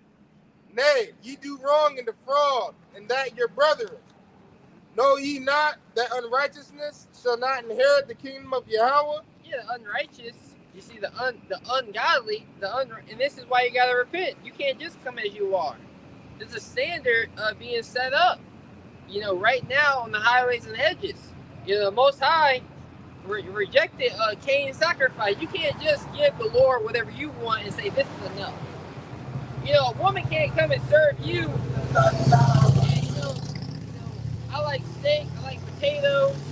I like drinking juices. But she wouldn't come and say, hey, babe, try this. I don't like this. I tried it. It don't taste good. I don't want it. I want my steak and potatoes. And then she just keep making this meal for you. Or she likes some incense in the house. I don't like how these smell. Oh, I like them too damn bad. The Lord wants things done how he wants them done, right? Because he's the man of the house. The nation of Israel is likened to a comely and delicate woman. We're supposed to be here to serve Yahweh by Shema Shai. That's right.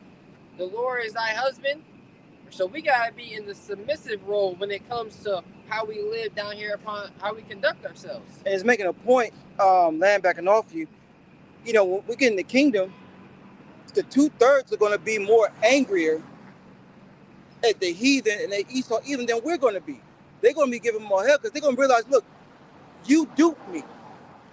You know what I'm saying? It's like, yeah, they're gonna be the 2/3, but they're gonna be of a lower class. Of course, but like you just you can see how they could be more angrier in a sense. You know what I'm saying? Basically, like, you got us killed. Yeah, like you're listening to your counsel had me going against my people and my power and my people. Yeah. They can take accountability too. That's yeah. It's shame, yeah. That's what they're gonna take that shame and turn the anger out on heathens, Yeah. Be not deceived, neither fornicators, nor idolaters. And many people are deceived that, they're fornicating, well, I'm spiritual. I don't believe in religion. I'm more of a spiritual type of individual. Which, the Most High, our people have a zeal, so they can acknowledge there's a higher presence, but it's not according to the knowledge of the Holy Scriptures. It's not able to make them wise unto salvation, right? So it said, "Be not deceived, neither fornicator, nor idolaters, nor adulterers."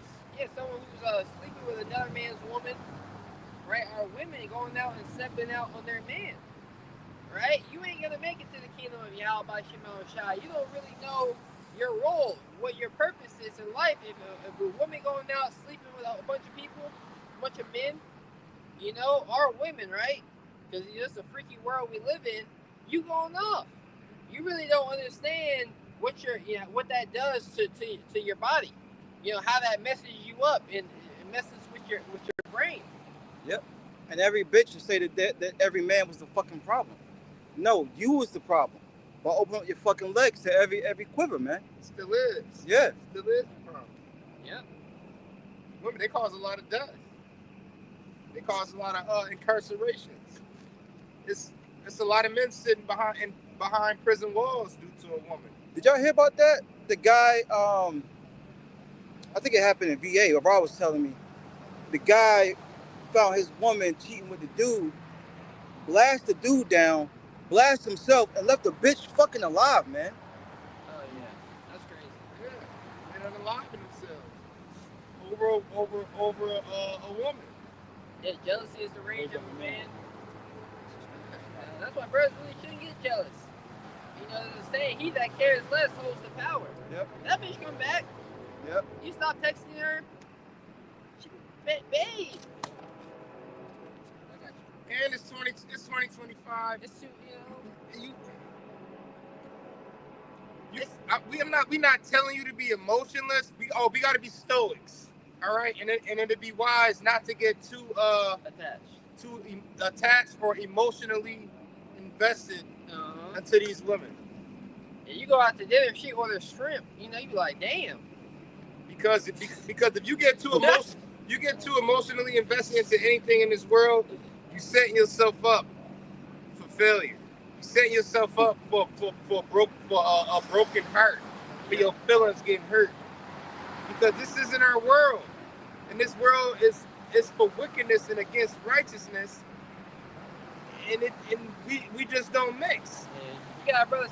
In my situation, we pretty good right now. You know, all right, but eventually, you know, the Lord let Jake get his heart broken. You know, because that's how you did the Lord. That's you feel that pain. That shit hurt, don't it? But that's how you did Yahweh by Shema Shai. You know, you think the Lord wasn't angry when we backslided? You know, let's keep reading that. And last point, and these women will switch up on you within a blink of an eye. One day might be good, the next day you might be like, what the fuck? What happened? Yep. Be not deceived, neither fornicators, nor idolaters, nor effeminate. Yeah, that word effeminate, when you break it down, it's basically a compound word. You know, meaning minus, effeminate goes back to the word of fidelity, which means faith. So those who lack faith, you know, and that's why Yahweh Shai would always get on his disciples, oh, ye a little faith. You know, when they was on the boat, you know, they was waking up, I mean, just, and they woke Yahweh Shai up, hey, save us. The Lord, like, yo, it's just like, just take the water out the boat, you know, just man the storm, weather the storm. You ain't never been in no storm before with a boat. You know, have faith, pray. You know, when you lacking faith, why are you panicking? Because Jake start panicking, that anxiety demon start kicking in. Breathe. You got to take a deep breath, you know, and assess the situation before you just start making rash decisions, you know? And that's what's going to get a lot of people deleted during the time of Jacob's trouble, making irrational, because we got to be rational Christians, but irrational.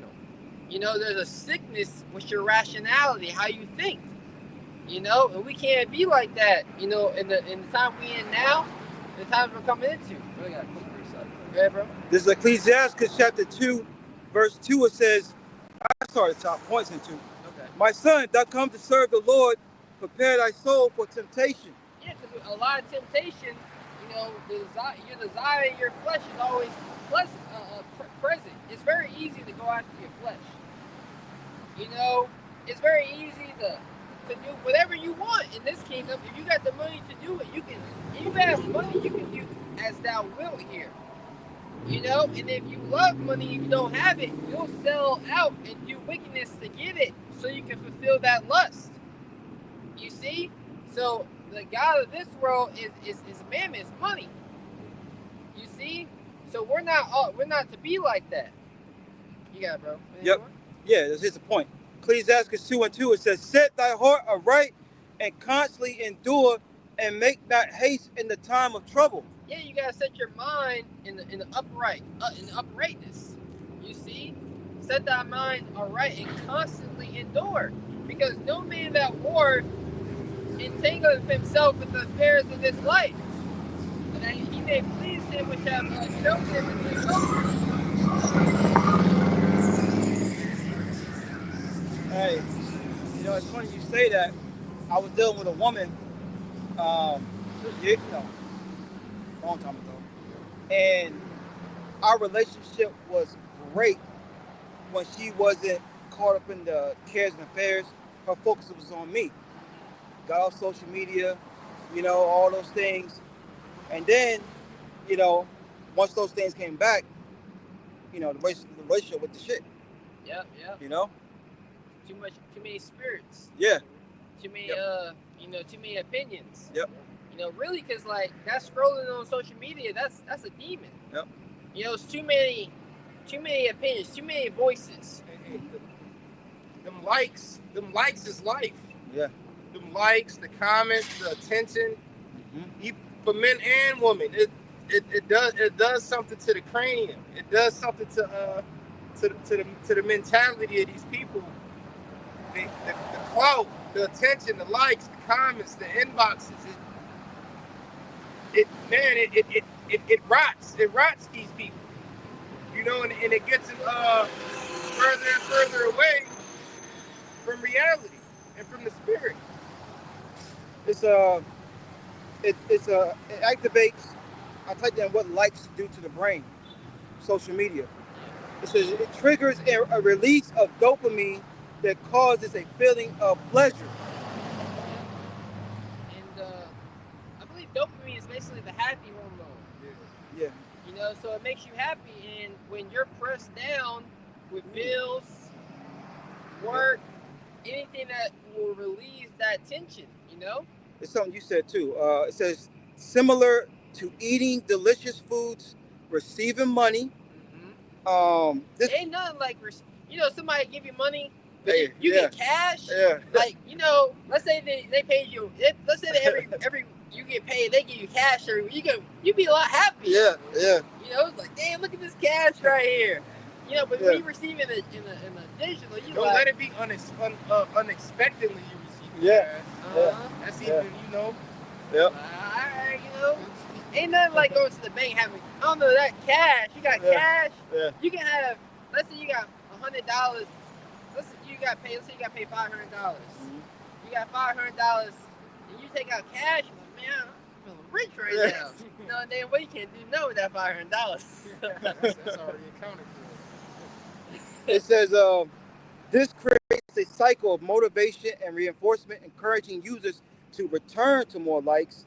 This mechanism can lead to increased social media use, and in some cases may contribute to addiction and negative impacts on self-esteem and mental health. Self-esteem and mental health, and that's what's constantly being attacked here. There was this post talking about women. We live in a society where women are where women are so women are looked at as paraded to be lust objects. Yep. But also at the same time, they're like, hey, you got the gym, I got a boyfriend type of spirit. But then it lowers their self-esteem because women want to be looked at. They want to be talked to, interacted with. They social butterflies. Yep. That's really why they put themselves out there so they can have some type of interaction. And then when they don't get those interactions, because now in 2025, you don't really want to look at a woman because she thinks you like her or some shit. I just held the door open for you. Yeah. You know, I don't know anything about you, this creature. Yeah. Right? You're just seeking validation. Exactly. But that lowers their self-esteem, so now they go on social media. Now they start to sell themselves. That just popped up. Okay. You was reading. Okay. You can take it out. Mine's good. You sure? Yeah. Like, I got you. Yeah, go ahead. Bring it on. It's like the brother, he opened for the shot. Pass me the ball. You got it, bro. Come on. John 5, I start at verse 43. John 5:43. I am come in my Father's name, and ye receive me not. If another shall come in his own name, ye will receive him. Ye will receive. Yep. John 5:44. How can ye believe which receive honor one of another, and seek not the honor that cometh from the Most High only? You know, so you try to get approval from men on earth. You know, you want to be accepted in, you know, tribal, you know, acceptance of people of the world, man. The approval of men, you know, the praise of men. How can you seek the praise of Yahweh? That's all you after, man. People on social media, that's what they do, man. They broadcast their life. They trying to sell this lifestyle that is not even real. You know, trying to sell like they're happy. You know, when they don't even know again what's going on the earth, man. They don't understand the prophecy. They don't understand the will of Yahweh, man. You know. Yep. You had that No Jumper podcast demon. Yeah, exactly. You know, like this is like, what are you doing, my guy? And the fact that he's trying to still sell this image, yo, just and you know his pocket's hurting. Cause we under the curses. Yeah. I don't care how much money you get, that shit going fast. It's in their house. Especially living a certain lifestyle. Yeah, because it's called lifestyle inflation. Because once you start making money, doors start opening up. Oh wow, I didn't know I could drive a car this nice. Right. Like, cause it's a spirit. When you drive a BMW, it's all clean in there, or like a Porsche SUV. You be like, damn, you can feel the difference rather than your little hoopty. So you're like, I like being in this car. You know, so then you're chasing these things, these validations that really don't make you a man. Yep. Because it's an experience, you know, and that experience, you know, ultimately it's idolatry, man. It's a ritual, you know. If you give into it too much, you know, you're gonna Rolls Royce. I don't want that bitch. It's different, man. Yeah. You know, it's quiet in there. You don't hear shit outside the car, man. You're in your own bubble, man. Shit is cool. You posting up all the bumps. You know what I'm saying? You floating on that. You floating on like you driving a boat, man. That puts you in a spirit, man. That's why it's called the spirit of ecstasy. When that bitch come out the front of the hood, it's called the spirit of ecstasy. Damn. It's a spirit, man. Yeah. Which leads to you wanting to be praised, but ultimately vanity. Yeah. Because the likes and the posting on social media and look what I'm doing and look where I'm at and look what I got, it's all vanity. Eventually you start to trim your ways to seek love and validation, which that comes, you know, brings money as well. But I got a precept up for me, Mama John? Yep. This is the book of Luke, chapter 12, and verse 15. And he said unto them, take heed and beware of covetousness, for a man's life consisteth not in the abundance of the things which he possesseth. That's right. You know, covetousness. Scripture say, envy not the oppressor and choose none of his ways. You know, you want what another person has.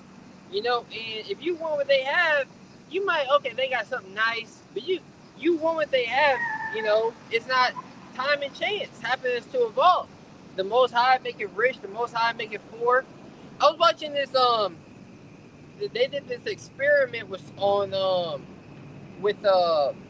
Monopoly, and they had people flip the coin at the beginning of the game, and if you flipped heads, then you got, every time you pass go, you got double the money, and you got to roll with 2 dice. And if you flip tails, then you only have 1 dice, and when you went around go, you only got $100 rather than the $200. So you would inherently put at a disadvantage. And they were going into how when they played the game, no matter who, no matter what age, gender, sex, the person who got the 2, they asked them, like, why do you think you won? And you think, you know, it's because I got heads, you know? Oh, it's because, you know, I bought this property. You know, this was a strategy I used to get me the win. You know, I trapped them here. I took over this corner. Mm-hmm. And it's just like, wait a minute, you had the advantage though. So people forget, and this world has forgotten understanding that the Most High giveth and He taketh away. It's the Most High that set people up in places of authority, that gives people riches, that gives people honor. And we, as we read, be patient when now are brought to a lower state. We're in this lower state now. We gotta be patient. There ain't nothing to be covetous after in this world. This is the book of Sirach, chapter 11 and verse 14. It says, prosperity and adversity, life and death, poverty and riches come of the Lord. Right. Yeah, come on. And I be thinking to myself, you don't want to be a spoiled brat. The Lord give you something. Oh, but I didn't want this. He said, how do you think you sound to the Lord? You sound like a spoiled child. You gonna say something about it? I had a thing on my son. He put some shit like that on me. I was in the store, I saw these shoes, I knew he would like them. I sent him a picture, you want these? He said, oh, those are dope. Yeah, I want them. But he said, but I really want these. And sent me a picture, the shoes like $200. I didn't even respond. I really want these. Yeah. You about to fill these hands. Bro. Bro. You want these? Right. How about these hands? It made me think about that when he was going into that. Yeah, that's how it be though. The Lord hook you up with a nice job. You get a job, you start complaining. What are you complaining for? People know how to be thankful and grateful and appreciative, It's a lot of inconsiderate people. That's why the scriptures tell you, be content, be thankful you got a roof over your head. Be thankful you got clothes on your back. Be thankful you got food in your belly. Be thankful you got a job. Because at the end of the day, that's why it says count your blessings. Because at the end of the day, it could truly be way worse than what you're really going through. Yeah. Because when I was younger, I used to watch TV shows. There was a theme, it's called the moral of the story. And the moral of the story was always you never know what you have until it's gone. So you never know how good you had a situation until it's gone. So you want to be opposite of that. While you're in the situation, you gotta look for gratitude. Yeah, we here to catch hell, but you gotta remember your old job, that old demon. That woman that wanted to sleep with you, but she had a man bothering you all goddamn day, and you was burning 24/7 at the job. You gotta remember those experiences. You can't forget them. Those experiences is why you are who you are today. Right. Yeah. I know what it feel like to eat good, and I know what it feel like to live off a corner store diet. Like I'm fucking in jail or something. I know what it feel like to live off of Hot Pockets and noodles, or putting beef sticks in your noodles, or sandwiches, raviolis, shit like that. I know what it feel like to go wintertime without hot water and heat, going to sleep fully clothed, or having to boil water to wash your behind, and it's cold. I know how that fit, and it makes you. And when you go through certain things. When you go through certain things in life, it makes you for one, it humbles you, and it makes you be more thankful and appreciative for the things you had. Because like the brother just said, you don't know what you have until it's gone. You don't know how it feels to go without lights until the power goes out. You don't feel like to not have water until the water ain't working. Or feel like to not have heat until the heat stop working. And it puts you in the spirit to say, really, you look back, I guess I didn't need all that stuff. All these things people are holding on to, fighting to hold on to. And it hardens you too. Yeah. People are fighting to hold on to this nice house. You realize all you really need is a quiet place to lay your head. But you read this out, you say you got free stuff? Yeah. Bitch come outside, sport bras on. Oh, that's a fact.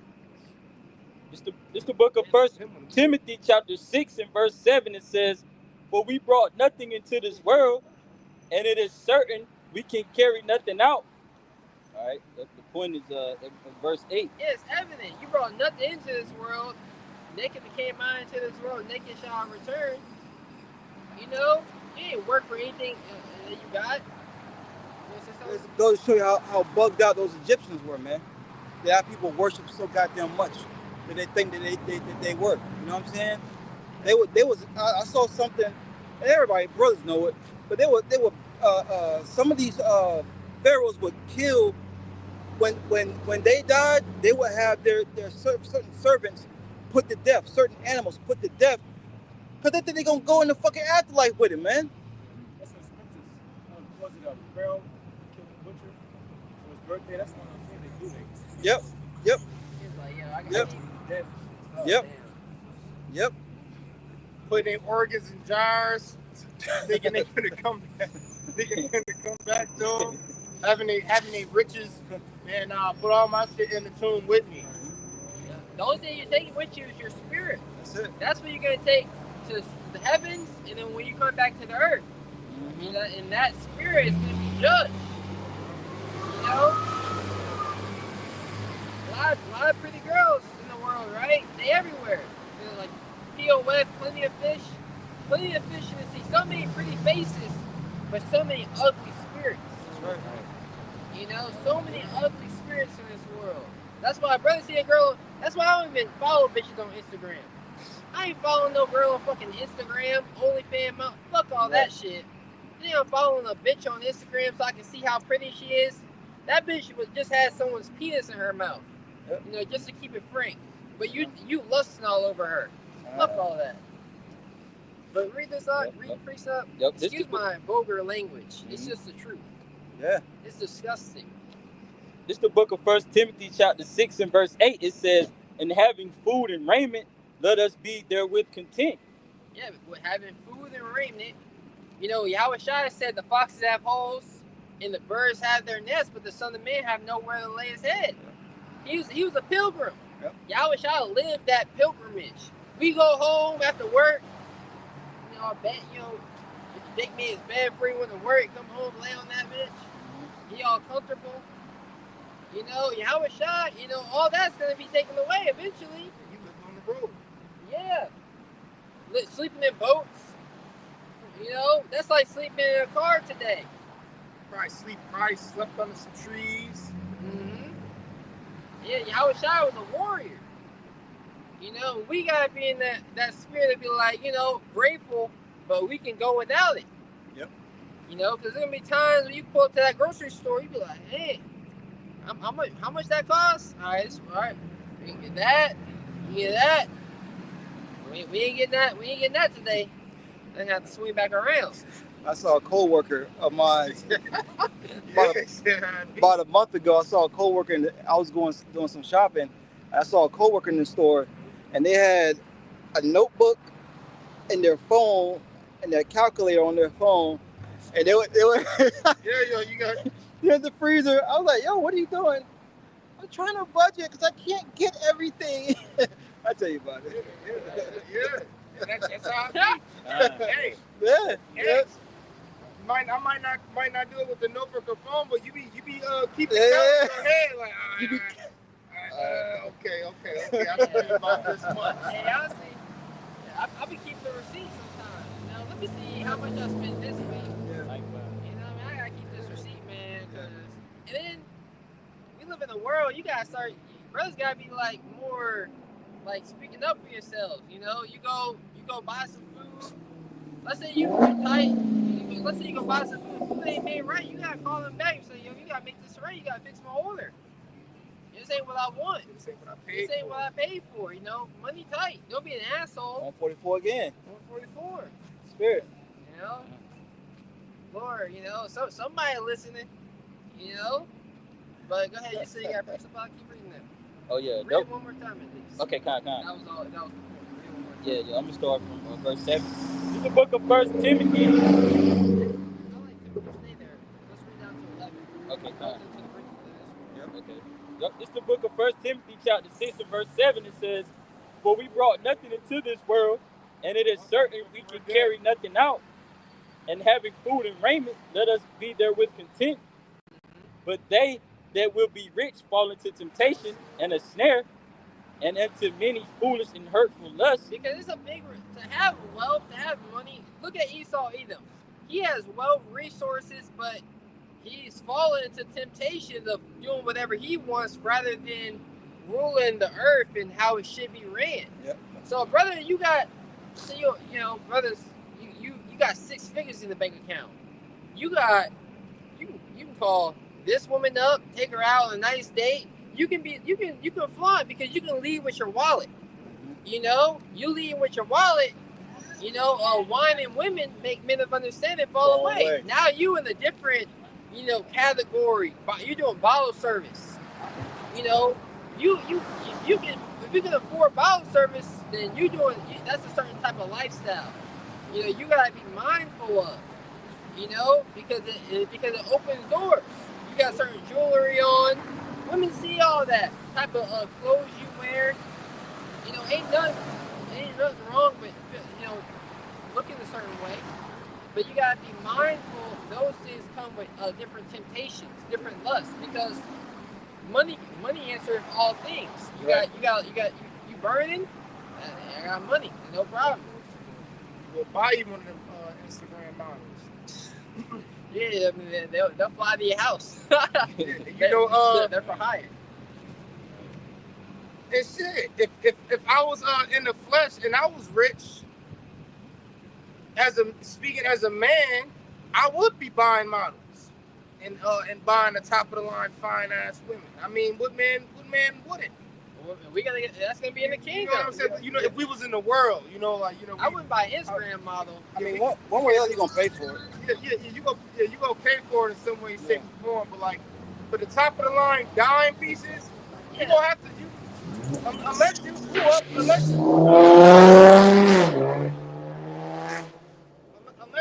up with them or went to school with them or something and actually built a relationship or bond, or they know you from like work or something, you will have to pay for it. Yeah, because they're pretty. So it's that pretty privilege. Yeah. So a pretty girl expects some type of lifestyle.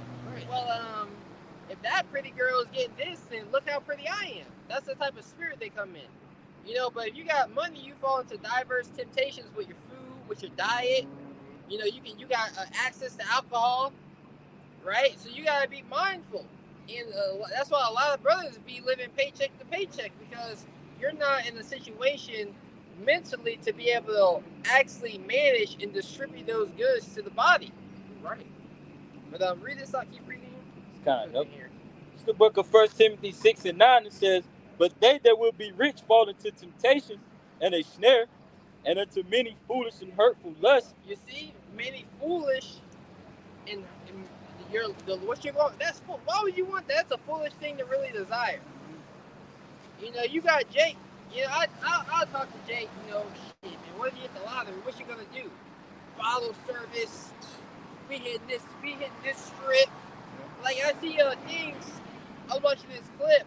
You know, because XRP, you know, cryptocurrency. Everybody's talking about crypto. How I'm gonna get rich off of crypto. Bitcoin was the last crypto really. If you didn't get on Bitcoin, or if you don't have, you know, if you're not putting $100,000 into this coin that's $1,000, and you are when they get to $3, now I'm booming. Yeah. You know, anyways, to make a long story short, this nigga was dancing on top of a yacht when XRP hits $10, doing the little dance. And I'm thinking to myself, why would you buy a yacht? Yeah. Because That's the worst things to buy. Exactly, because you know you might pay for a little like seminar group to hear a millionaire talk. He'll tell you like there's really no point to buy all these things. You know, really, if you really want a good life, you could travel. If you're making enough money, you can travel the world at $10,000 a month. You know, sleeping in the nice hotels, eating the best food, seeing all the places. He's like, why would I buy a Lamborghini and have maintenance? I can go rent a Lamborghini for a day and ride that bitch around. And then, you know, just lease everything. You know? So those who will own nothing and be happy, those are people with money. Yeah. But you know, because this world, you know, it's too expensive. It's too expensive. You know, if you really want to live this creme de la creme lifestyle, life is meant to be simple. Horses, you know, building wealth over generations of time, and you keep it in the family, and then you just experience things. Just because you have a nice car, that don't mean nothing. Okay, bro, keep reading. Real fast, Yeah, bro. the rapper Common had one of my favorite lines in a rap. He was like, he said, "What good is a Range Rover when it's time to go home?" You know, yeah, at the end of the day, you know, you driving the Range, you pushing it, you know, went out, did this, that, and the third, but it's gonna do the same thing as a Beetle. It's gonna get you home. It's gonna get you home, man. You know what I'm saying? Yep. Yeah. That's, you know, a lot of foolish and hurtful lust. And it's really, you know, Jake is deprived. Mm-hmm. You know, you see an Instagram, man, I wonder how sleeping with her would be like. Yeah. Same thing. Yep. It finished. You're gonna finish. Yeah, so same positions, Yep. same end game, you know. Temporary. Yeah, No slack. they're temporary. Yeah, so it's the same. That was nice. You know. Yeah. Next 2 days later, you're gonna kind of forget about her. Yeah. You're gonna forget about it. I don't even remember what it felt like. Yeah. I don't even, you know. I couldn't even remember her face looked like. Yeah. Some of us, we can't even remember names. We're like, Wow, 144 again. yeah, damn. It's all like, Jake, the experiences are gonna come Yeah. in time. 744. I'm going for 144, brother. Yeah, bro. Better see numbers. Phone number. Yeah. It's the book of 1 Timothy chapter 6 and verse 10. For the love of money is the root of all evil, which while some coveted after, they have erred from the faith. So while you coveted after money, it led you to erring from the faith. You know, we've heard guys, you know, I'm not gonna get into details, but we know stories. Nigga a watch. Nigga a watch.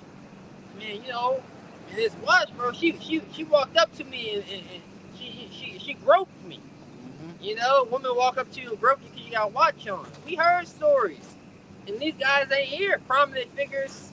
Yeah. You know? So it's just like, wow. Yeah. You know, that's the spirit that money brings to you. You gotta be careful. Yeah. You wanna say something? Yeah, you know, it's funny. I'm pretty sure you know about it too, Michael Allah. Chad Ochocinco, all his jewelry was fake. Yeah. You know, he had costume. He was smart with that. Wow. Oh, wow. Yeah. Damn. They try to call him cheap. One of the cheapest drive a sports car. You still got that shit. Yeah. I know Damn. LaDainian Thomason, he had a little single family home. Yeah. And he had a hill in his backyard. He would just work out in his backyard. He used to run up the hill. Yeah. Yeah. You know? What's the quarterback in Philadelphia? I don't know. Only one name. Jalen Hurts. Jalen Hurts. Yeah. He lived in an apartment. He ain't had no mansion or nothing. He still lived in an apartment as a professional Yeah. NFL player. Yeah. You know, because it's like, for one, you on the road constantly. Yep. So it ain't like you there. You know, he lived in an apartment and basically lived a damn near minimalistic lifestyle. Yeah. You know, and that's how you be smart, you know? Due to, you know, because when you want to get the mansions, you want to have a mansion here, a mansion there, a mansion there, a mansion overseas, cars here, cars there, all that costs. It costs to buy and it costs to keep up. You ain't liquid like that.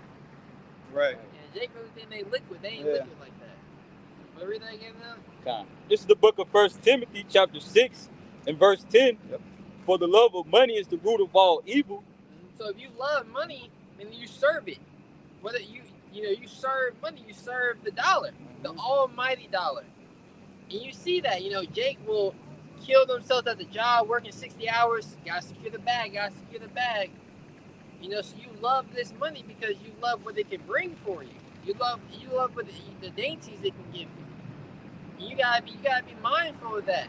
Just because you got a bunch of money, maybe they're saving that. You gotta save that for a rainy day.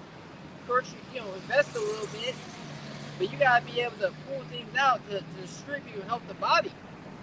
Or really, you got a lot of money. You should really be spending it all on your health, because health is really wealth. You got money. Yeah, that's why you got this dude out of state spending money on a house for a woman. Hell no. Man, hey bro, every week, whatever brothers want, just let me know. I'm gonna go to the juice bar, or I bought me a juicer. We're gonna set some younger brothers up to juice for us every week. We're gonna pay them. We liquid like that. You know? Yeah. I got two precepts when y'all finish. And one person that LeBron James, I forgot exactly how much it was, but he spent. I know it was over $1 million. Yeah, he spent $1 million on his health. Just on himself, like on his health. Yeah, on his health. He has a private shelf. He does cryotherapy. He does the ice baths. The deep deprivation tanks. You see the profit from him taking care of himself. He's still he over 40, but outworking a man in his 20s. Yep. You said two things. This is first one is Sirach 30 and 15. Health and a good state of body are above all gold, and strong body above infinite wealth.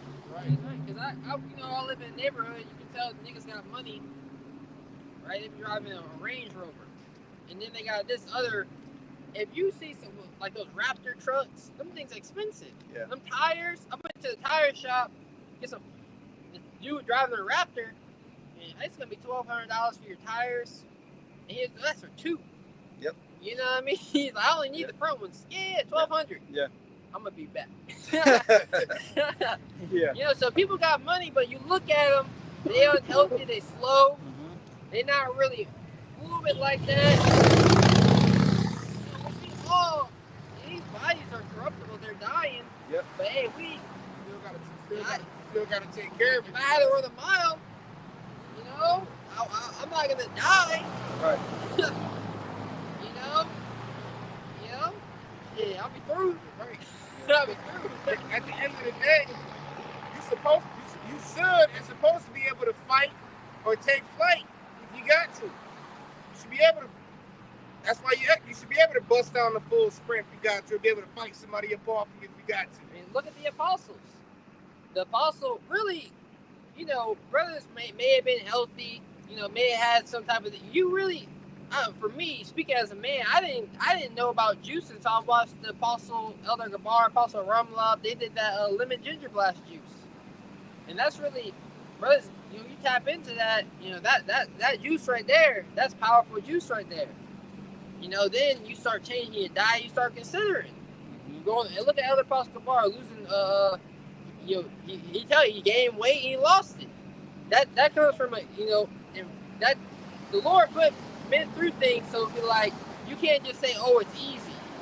Like that's why I like David Goggins, because he got injured from running so much, but then he healed himself, went through the recovery, and his money that he had, he spent that on his health.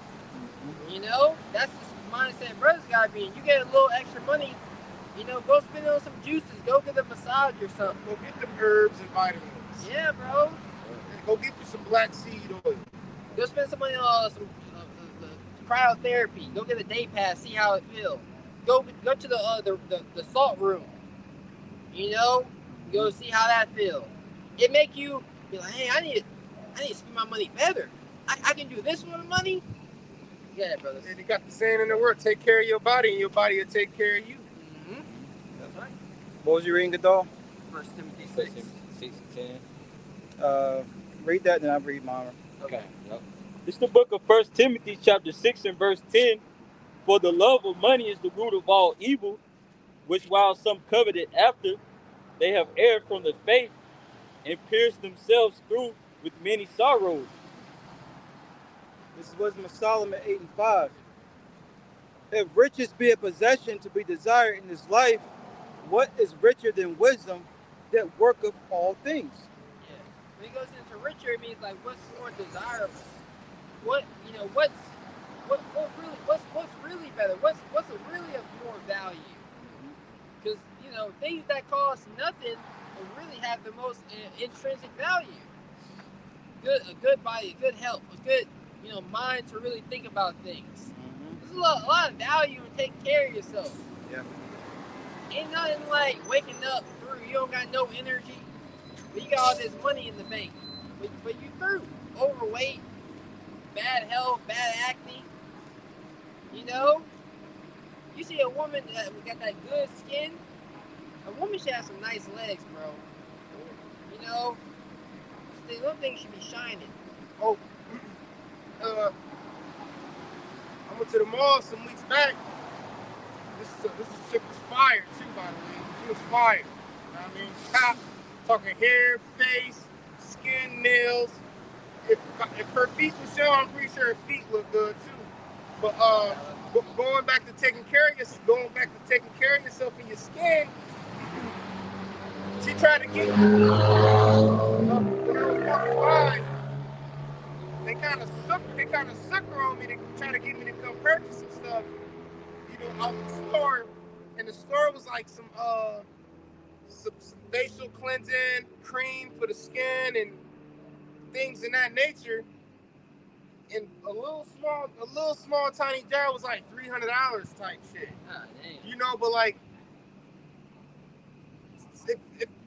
when women invest in stuff like that, they know what it do to the skin, make it soft, make it clean, make it clear, soft, clean, etc. They that's you investing into yourself. Because in the kingdom we gonna have glowing skin. Yeah, glowing skin. You're gonna be glowing. You're gonna be glowing. That's why they're saying black don't crack. Cause Jake got glow to them now, even on this side. That's why we not here. It's different times. We warriors. I ain't about to fucking sit all day doing a skincare routine. But slap some Vaseline on and keep it pushing. But you should be mindful. They say you look good, feel good type of spirit. Yeah. So you should be mindful. All right, you groom yourself. You look, all right. And you can feel it on your face. You don't gotta look in the mirror all day. Yeah. You can feel, okay, I feel, I'm good. I got the oils on. You can take a quick glance. All right, I'm good. And they say somebody could be raggedy, but when they get some money, they start looking good. Not they clean themselves up. Money. Now they got the good clothes. Now she can get her hair done. Now she can get them facial creams and lotions that she wanted. Now she get the perfume. Vice versa for the men. Now they getting the fresh, crispy cuts. Now they getting without the lineups though. Not the lineups. Know, right? Now they getting the clean, fly clothes. It make you feel better. It boosts your spirit. I ain't telling you to change your whole wardrobe. But I was on the online looking at some shirts. I'm gonna give you a shirt. This is my new gym shirt. Little anime shirt. I'm gonna work out in this thing because it boosts your spirit. So you should be doing things. You should be doing good with your money. That's what we're trying to get into. Right. But you got any more that could buy? That was it. Okay, let's get this bubble shot. Yep. The book of 1 Timothy chapter 6 and verse 11. It says, read that Wisdom of Solomon 8 and 5 though one more time. I got a precept too. Okay, let's read it one more time. Then we'll get the precept. This is Wisdom of Solomon, chapter 8, verse 5. If riches be a possession to be desired in this life, what is richer than wisdom that worketh all things? Because now that we have learned wisdom teaches us how we should spend money. Yep. You see? Look at your precept, bro. This is Proverbs chapter 8, verse 10. Receive my instruction and not silver, and knowledge rather than choice gold. For wisdom is better than rubies, and all things that may be desired are not compared to it. Yeah, because they got this thing on the internet called Wall Street Bets. It's a Reddit. And you see people turn $1,000 YOLO their portfolio to $1 million. And then once they get $1 million, I'm going for $10 million. Yeah. Well, you know that time and chance happens to us all. But wise men say, "I got $1 million. What can I really do?" Or you hear people who win the lottery and they still go broke. Yep. Because they don't really got wisdom and really manage this. People really don't like. I was telling you that millionaire, he got a couple $1 million. He travels the world. He said he spends about $10,000 a month. But he can afford to do that when he makes $100K a month. Yeah. He makes $100K a month, but he's spending $10,000 a month living his best life. Yeah. So he's living very well below his means. But you got people that make $100K a month and want to spend $150K a month. Or you got a brother, he started making $1,000 a week. Now he think he can afford a $2,000 a week lifestyle. So you gotta be mindful, And there be stories coming out about ex NBA players, ex NFL players, and people that so-called made it in the world. They were once millionaires, and now they broke working regular jobs. Yeah, there was this player. I can't remember his name. He played with LeBron James on the Cavs. Delonte West. Yeah, Delonte West. Everybody know his story. He was at the damn gas station begging for change. Strung out on drugs. What happened? Yeah, I mean, it's you not being able to control your flesh. Because you do some type of dope. We seen our family members, certain family members being destroyed for that. Every J got a family member that's strung out on drugs. Or alcoholics. Alcoholic. We all got family members like that. And every time, hey, bro, can I get $20? Nah, I can't feed your habit, brother. I'm sorry. I'm good. Now you just can't be a part of your life. Right. But if you got money, now it amplifies it. Now you waxing rich, and you adjust your own wax fat and kicks. You forget about Yahweh Shemo and Shai. But go back to that first Timothy. It's the book of 1 Timothy, chapter 6, and verse 11. It says, "But thou, O man of the Most High, flee these things and follow after righteousness." Yeah, flee youthful lust. Foolish lust. Flee those things. We're gonna experience a lot in the kingdom. Of course you gotta do things. You gotta chase. I saw this little Instagram reel. I be unfollowing people on Instagram. I don't follow everybody because really I don't even want to follow. When I turn on my feed, it needs to be motivational video. It needs to be prophecy. It needs to be something profitable. I don't want to look. I'll follow you real quick, but it's just the truth. You need something inspirational. This dude, he made a reel that chase real dopamine. Exercising, going outside, nature. You be like, yeah, I'm gonna try that, because now you're feeding your mind with information and things that you should try to do. So I don't follow women on social media, bro. In the world, I found myself every time I go on this, I see nothing but women. I deleted that account and created a new one. It's called a Finsta. A fake Instagram. Something incognito. To where you can get solid information, because social media can be used for good, just like your smartphone can be used for good. Information at the tips of your fingers. Chat GTPT. All this knowledge and information the Lord has given us. For the ungodly it's turned into evil, but for the righteous it's turned into good. Right. This is James chapter 2 verse 5. Hearken, my beloved brethren, had not Yahweh chosen the poor of this world, rich in faith, inheritors of the kingdom which he had promised to them that love him.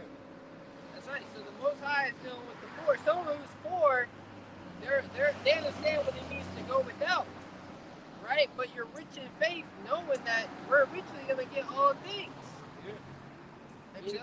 And to be rich in this world, that ain't it's yeah. Your phone's still on? Yeah, my phone's okay. It said, woe unto them that are rich, for they have received their consolation. Consolation. woe unto them that are rich, for they have received the consolation thereof. You know, being rich. You know, being rich in this world is like a camel feeding through what they say, through a needle. Yeah, it says, it's hardly does the rich man enter into the kingdom of heaven. Yeah. It'll be easier for a camel to go through the eye of a needle than to enter into the kingdom of heaven. Because what comes with riches? Lust. Distractions. Lust. Time. It takes time. Temptation. It takes time to manage your affairs when you're rich. You got a lot of money, you gotta really, if you want to keep that wealth, you gotta manage those affairs. Yeah. Manage your investments. You got investment property here, investment property here. You doing the market. You doing this business over here. Well, if you want those businesses to keep kicking, that takes time and energy. Right. You know. That's why I say the cares, riches of this world, it choke you. Mm-hmm. Yeah. And you become unfruitful. Like thorns. It's the last verse. The very last verse. I said to you, let me see. Anymore? That was it, right? But where it say? Yeah, it's what it says. Well, it was a little bit more. Okay. It's the book. Okay. Yep. It's the book of Matthew, chapter 16 and verse 26. For what is a man profited if he shall gain the whole world and lose his own soul? What does it mean to lose your soul? I mean, you signed it on the contract. It means before you got those riches, you had the character, you had a moral standard about what I would do with this money, how I would help the family, how I would help my mom out, I would help my cousins. You know, I'll put people on I'll help my friends. But you have some people do that, but even when they do that, it's so low level. All right, you're a rapper. You helped me get this business. Thank you. I'm well off. It ain't the kingdom. You know what I mean? So like, I'm grateful. You know, this rapper. You know, you grew up with me. You helped me out. Great. You didn't lose your ways. But you realize the kingdom of heaven is still going to come. So even when rappers do those things, if now. Have brothers seen that movie In Time with Justin Timberlake? You know, it's called Time, where the time was on the arm. It dealt with classes. Anyways, he had his childhood friend. So Justin Timberlake being the main character, he had came in. Someone gifted him 100 years. So your currency was in time. I've seen a preview for that. Yeah. His currency was in time, and he was gifted 100 years. So he gave his best friend in the world 10 years. Yeah. And he went straight to the bar and drank his life away. And he died with 10 years on his arm. That same day, he died. So that's why, you know, you think you're doing somebody good, but you're really doing them evil. Right. So in this world, it's all corruptible. So you gotta seek the kingdom of the Most High, and then these things will be added on to us. Yeah. When we're in perfection, you see? Because not everybody can handle wealth. And you always got that one, but I can. Let me hold something. Yeah. Hey, we ain't even talking about wealth. I'm gonna tell you what happened back in my city during the time of the C-19, when they was giving Jake that unemployment, basically a free $1,000 a week. Yeah. Jake was acting a fool. It was empty Henny bottles and Patron bottles all throughout the streets. They was flipping rental cars. Like Jake was just straight up bugging out. Like I'm walking, because you know I lived in the ghetto. So I mean it's empty Henny bottles throughout the streets, empty Patron bottles, broken glass. You hearing stories about niggas flipping rental cars because Jake hanging off the back and they driving crazy. You know? You heard about a brother. Well, he ain't a brother no more. He got unalived. You had Jake. He won like $5,000. You know, He ended up getting drunk. The Lord put a spirit on him. I think we ran onto the highway. Only $5,000. You know. And he was on the West Coast too, I think, right? I'm not sure. He was the West Coast. But average price of one bedroom is $1,500. So if you get $5,000, that's 3 months of free rent. And Jake is bugging out off of 3 months of free rent. Imagine if a nigga's got 6 figures, 7 figures in the bank. You know? What's he gonna do then? Damn, that's the second one. People, you know, I mean, you ever go to the hospital?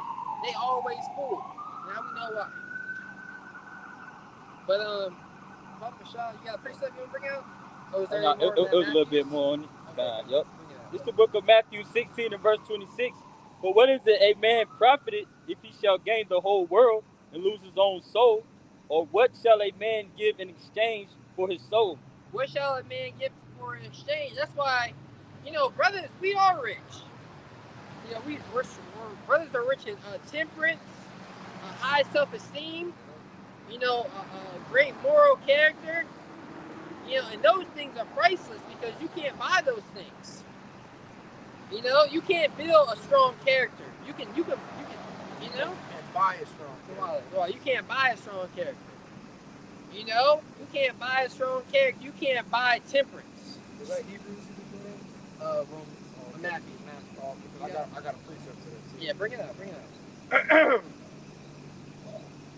This is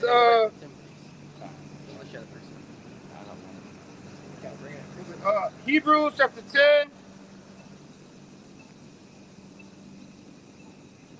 Verse. Hold on, bring that out again. I might have messed up. Oh, it says, bring that Matthew's out one more time. Matthew 16. Yeah.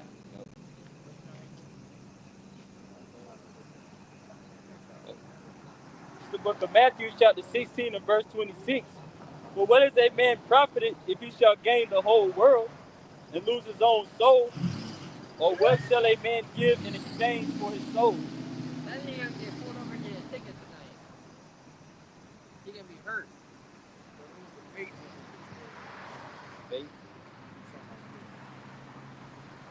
Oh, you said rich in faith. This is Hebrews chapter 10, verse 22.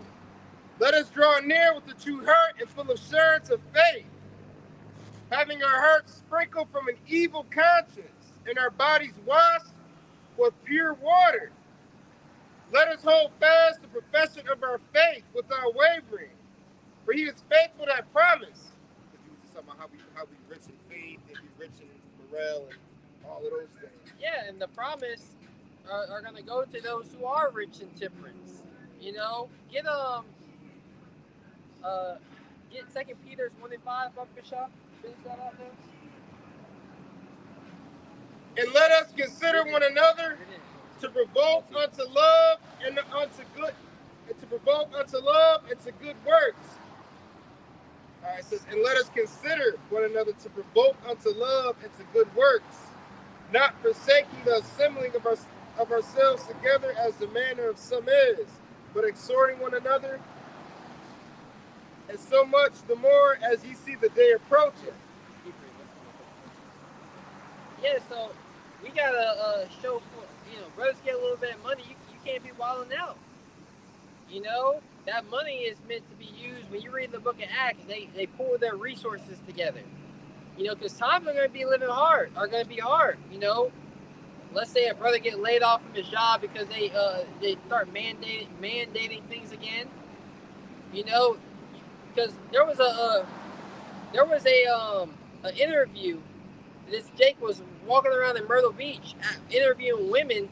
Would you rather have a drug dealer make $10 million or a doctor that makes $600,000? And it was based off of a yearly basis.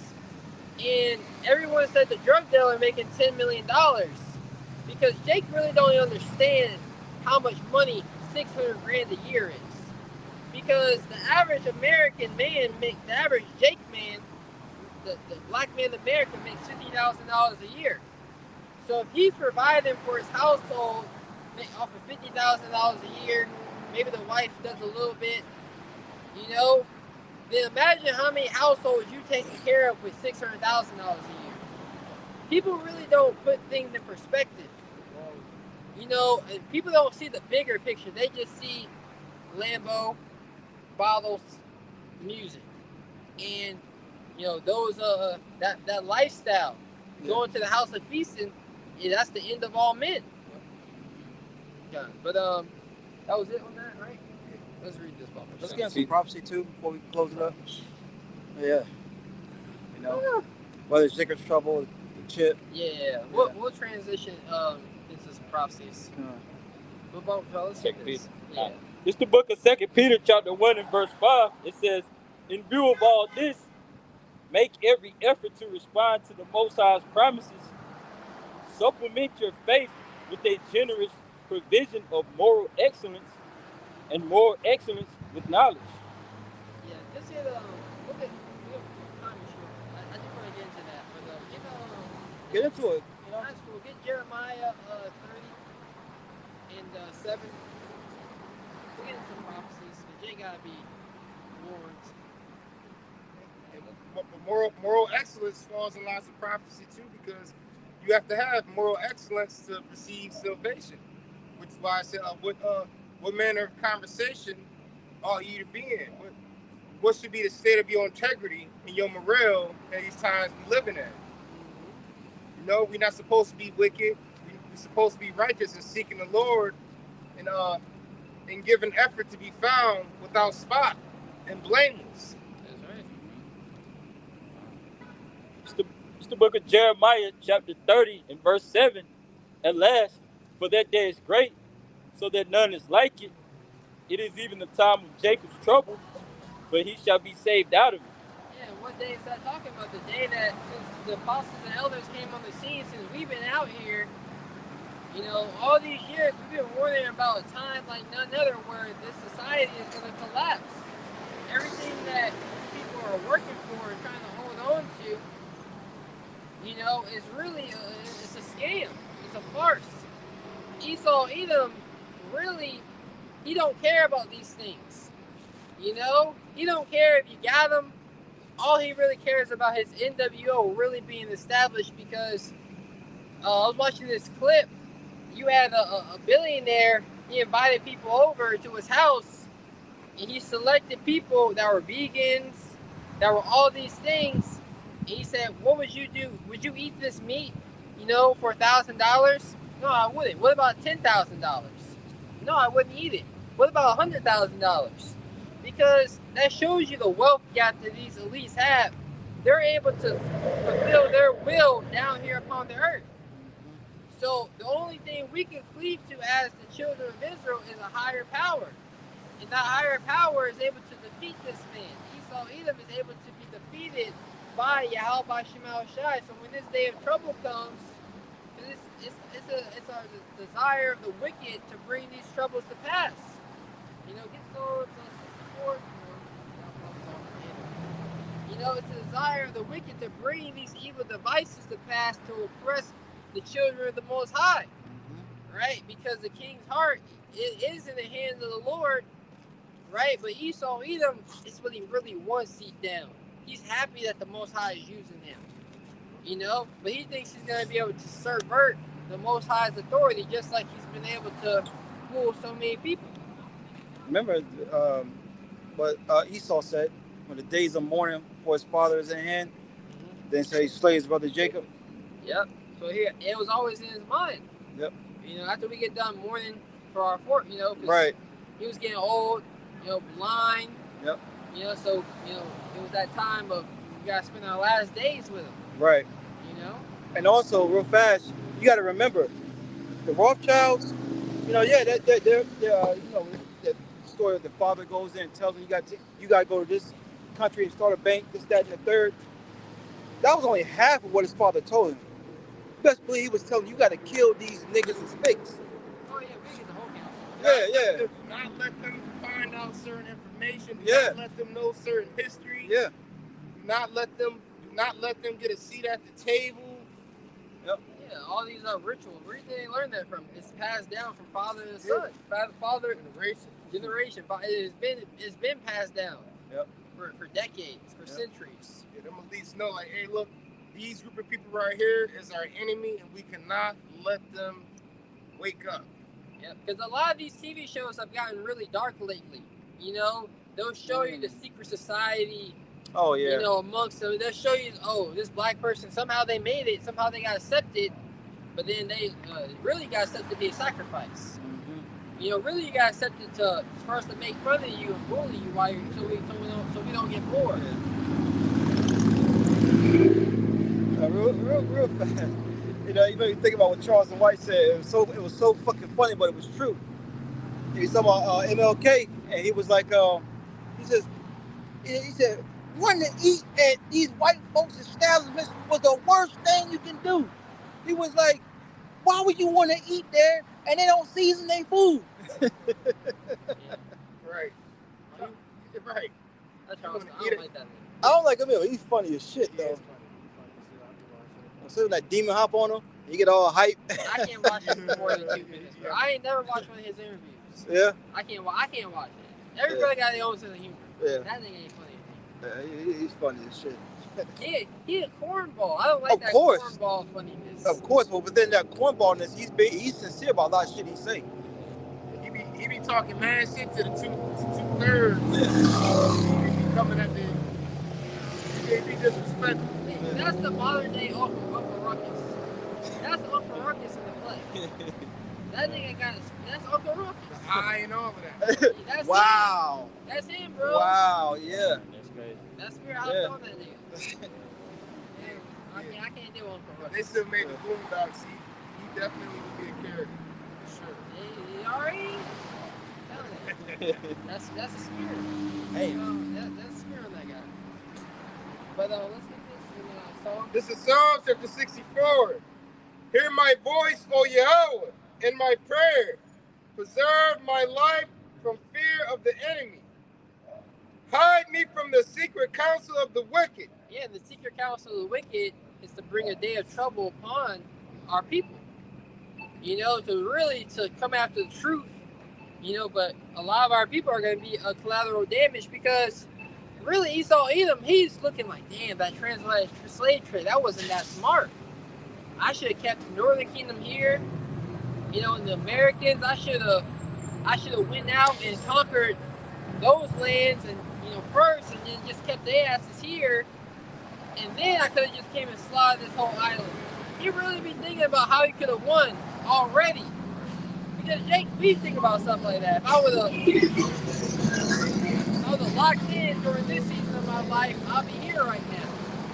So that's how Esau thinks. He has a lot of regret. And he's seeing this technology, and that's why you keep seeing these Mag 7 companies pump, because these Mag 7 companies, the Magnificent 7, that's what they call them, you know, the Apple, the Google, the Microsoft, the Amazon, you know, the Nvidia, the Tesla, all these companies play a role in the NWO system.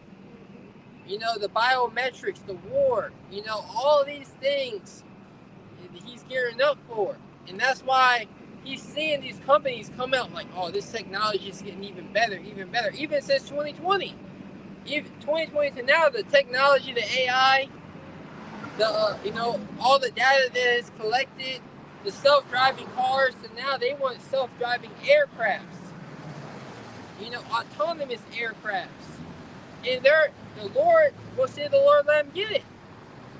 But the Lord is allowing this man's blessing to increase to the point where he's going to get full control. And we're August 13th, you know, these platforms are going to start making you upload your ID, and we'll see if they do it, right? It's coming eventually, for sure. Yeah, we'll see if you know, when you log in on the 13th, you know, because sometimes, you know, we'll see. I'm very curious, you know, but hey, we know it's coming. We know that kind of energy is coming, and what comes with that? Restrictions, you know, a big brother coming into your house, Minority Report type of spirit, which we're already in the beginning stages of that world being built. Facial recognition. You know, that's why the Lord said, hide me from the secret counsel of the wicked, because everybody's on the grid. We upload videos that when we go on the internet, you have an IP address that can be hacked back to you. When we go live, people can hack our IP, find out exactly where we are. They know where we are right now. He know exactly who he is from the facial recognition. Our faces is on the internet, on these videos. They know who you are. They know where you be teaching at. Hey, Craig from Friday said it, right? About Big Worm. He know where your mama stay. He know where my mama stay. Once so you know who you is, you tap into your social shit. It's over. He know everything. Your woman, your kids, everything. Whoever you have conversations with, jobs. That's why it's part of the credit report, because talking about Tesla, Elon, his for himself automated cars. He wanted to get people with a good driving record. So now it's a social credit system. Yep. And that's really what we're getting into, a social credit score. Hey, bro, you blocking the sign too. You know, now people who are criminals, remember, they gotta leave this country. Yep. You know, U.S. citizen or not, social credit system. Yep. Okay, Hi, Psalm 64 verse 2. Hide me from the secret counsel of the wicked. And it's a secret because up front he's pushing that these things are going to be good for everybody. Right. But secretly, he's looking at the way to overthrow, Jacob. From getting us off of his hill. Because we got him. We got him on this hill. He can't go anywhere. Yep. Grappling. Jacob knew how to grapple. You wrestle an angel, you're a mighty warrior. Yep. That's why I was meditating with 2/3 of our people are going to lose. Day of the circumcision, you can't. Esau Edom was more subtle than any beast of the field. You can't go to him like a brute beast. Right. He already on animal mode. He's very subtle. I was watching a video. Snakes, they came and attack. Snakes be in the trees. They wait for you to walk, then they just pounce on you. You walk up on the snake. And people are marching to the NWO. They don't even know they're on that gate, and that's the time that we're coming into. Esau Edom, he's so much of an animal. He willing to sacrifice his own. He'll call his own. It costs to be the boss. They'll sacrifice their own people to hit a certain. Yeah, that's why they call them sharks. Yeah, I'm a shark. Yeah, they don't care. The sharks will eat their They're eating alive, man. They'll eat each other at the womb. Whenever one hatches, will eat the other eggs. I believe, right? Esau Edom. He's a high level. He's a beast. A high level beast, and he already there. I was talking to this older Jake some time back. He was, he Jake in the world, and he said, he'd be like, man, these niggas and these young boys ain't ready for war. He said these crackers ready to kill you today. They want to kill you now, and they willing to lose their own. They willing to go to war. They want to go to war. They want to kill you. He said you niggas ain't ready. He said you young niggas ain't ready for war. He said y'all ain't ready to die. He said that white man ready to die. He ready to go for it. Yep. From the insurrection of the workers of iniquity. Verse 2. Psalm 64. Hide me from the secret counsel of the wicked, from the insurrection of the workers of iniquity, who whet their tongue like a sword, and bend their bows to shoot their arrows, even bitter words. Yep, and they're getting laws in order, in place, to make a man a offender for a word.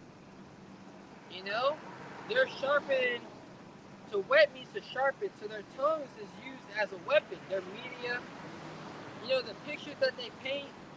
Because, man, what was that? What the hell just happened? It looked like a nigga. There'll be so many news and prophecies videos going out. It was a Jake. I forget what he had did. Damn. He looked just like he could be in the can. Oh yeah, he went and deleted those 5 people and then turned around and shot himself. But Oh, then, in New York?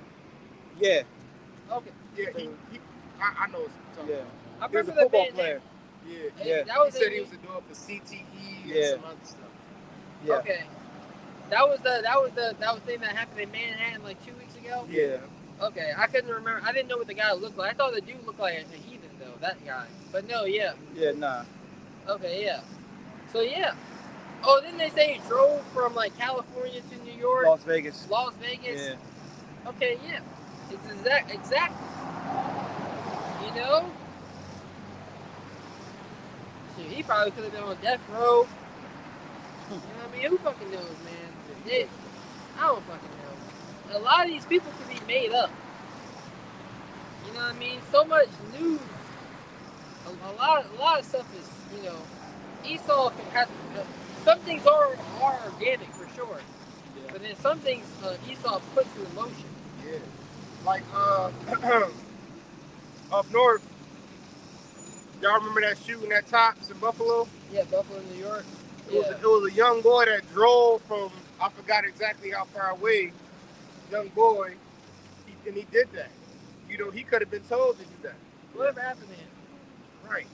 You know, hey, and some of those Edomites that be doing those mass shootings, you might think they're in prison, but they might be put up somewhere.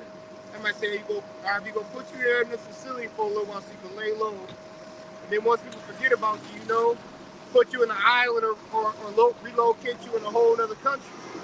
Or just believe his ass. That's how, Or just delete them. that's how cutthroat Esau even is, really. Right. Yeah, that's a fact. Okay? That they may shoot in secret at the perfect. Suddenly do they shoot at him and fear not. Yeah, that they may shoot. So the perfect are they of the house of the faith. So secretly they're passing these things, man. Secretly, okay, why do we need self-driving cars? You know, because they're trying to introduce technology in a way to make it be good. Because really, a lot of these companies, Elon, you telling me Tesla is one of the biggest companies in the world, but they sell cars? No, they're an AI company, right? You know, they do more than just sell cars. You know, but you get under the umbrella, and then what? They have the Space Force. You know, he has a Starlink. You know, Twitter. You know, X. Yeah, Twitter X. And then what? You have Instagram, Facebook. Man, 144 a day. All these. Your Tesla connected to a lot. Yeah, Elon's connected to a lot. Including the connected to the government itself, to the president. And then Meta, you know, Meta is they want to create avatars for everyone. So no longer we have social media influencers that are real people. No, your HR and your HR department is going to be a AI robot. It's going to be an AI artificial intelligence.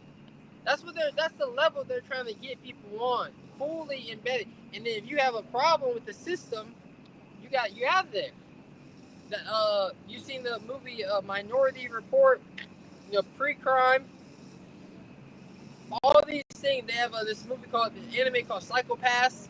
That's the world Esau wants, and Jake is not invited. Prophets, Yahweh Shemel Shai, these things are not invited. Why do you take these pills? Well, AI told me to. You know, that's the energy he wants to move towards. But he's not going to be able to fulfill his belly. Get that? You got precept for you right now? I just 2 Corinthians 2 and 11. That. This is the book of 2 Corinthians chapter 2 and verse 11. Lest Satan should get an advantage of us, for we are not ignorant of his devices. That's right. To avoid the risk of Satan, your adversary, taking advantage of you, because that's what he's ultimately trying to do. Esau Edom is an opportunist. He's trying to take advantage of your situation, of you living paycheck to paycheck, of you eating a bad food, you being completely dependent on his system, right? That's why we are not really dependent on this system like you really think we are. When I go to a job interview, I might talk, eloquent or whatever. Yes, sir. Yeah. Go get in character. Yeah, get in character. But when I leave there, I'm sending up some prayers. I send up prayers before and after. See, Lord, this job is a good fit. Let me get it.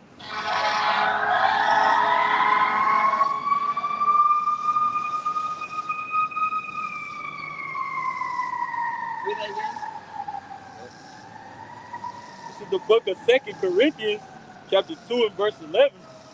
Least Satan should get an advantage of us, for we are not ignorant of his devices.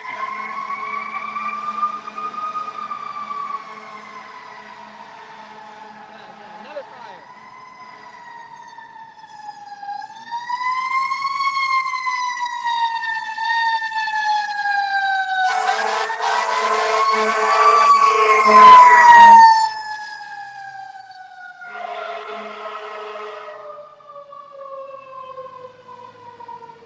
Sometimes that can be unnecessary. There's not one kind of prayer. I just sit up curses. Sin and confusion. Read it again now. This is the book of 2 Corinthians, chapter 2 and verse 11. Lest Satan should get an advantage of us, for we are not ignorant of his devices. We are not ignorant of his devices. Wisdom has put us in the know of what his plans are, what the secret counsel of the wicked is. When you read about Elisha, he was given plan. He was telling, you had the Assyrian king of Assyria, he said, how is it that is there a spy amongst us? Who is working for our enemies? He said, no, you have the man of God in Israel that's telling the secrets. He's telling what you do in your bed chambers. Because the elites in these times, they watch our videos and they say, damn, how did they know we were going to plan to do this? How did they know that that's exactly what our next move was? So it makes them, a lot of times makes them pivot. So we've been given power to know what this man's plans are. Yep. We're told to watch. You see it coming, That's We're right. told to be watching and watch as well as pray. Because we got eyes to see, ears. We got eyes to see and ears to hear. And we're not in the spirit of slumber, and we can see the things that they're doing and the things that they have planned. And Agenda 2030 is not that far away. That's only 4.5. Shit. We're halfway there. Yeah, we halfway there. 3.5 years away. From 2020 to now, we're halfway there. Once 2025 hit, we're on the latter end of this decade. Yeah. So now it's the countdown. And then the crazy thing is, Trump is out in 2029. So, Yeah, right. So what's going to happen? They're going to try to have this fulfilled probably before he even get out. Exactly. Man. And I read an article that came out almost 10 years ago on Forbes, and it was talking about transhumanism and what they plan on doing by 2030. And we already see where we're at now. We're really at the start of it. Yeah. But it's gonna happen quick because Esau Edom already has a lot of this technology ready. He just has to roll it out. Read this, Rebecca. Yep. It's the book of Habakkuk, chapter 2, and verse 1.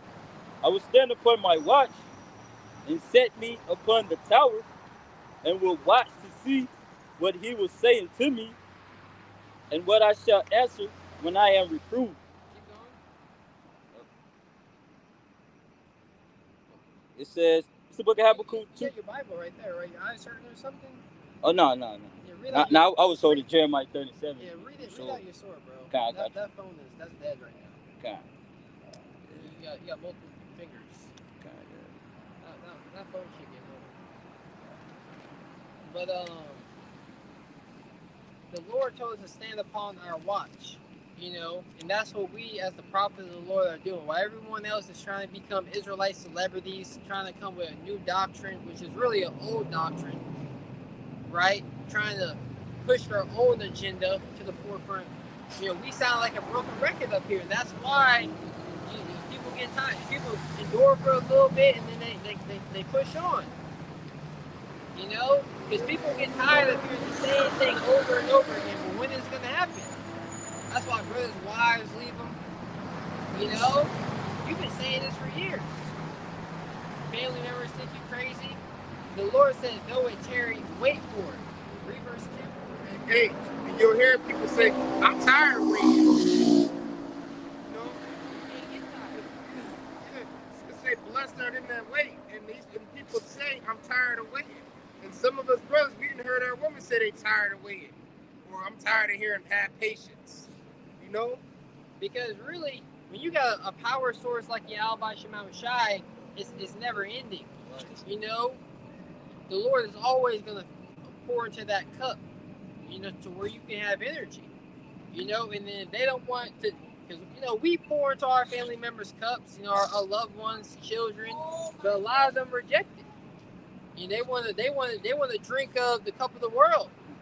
And then that's when the bitterness comes. You see? It's the book of Habakkuk, chapter 2 and verse 2.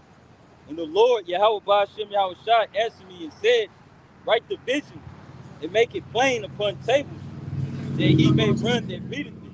Write the vision, you see, and make it plain. So you write the vision, you write what you saw, right, via these epistles, right, that these words have been already written for us. So the vision has been revealed.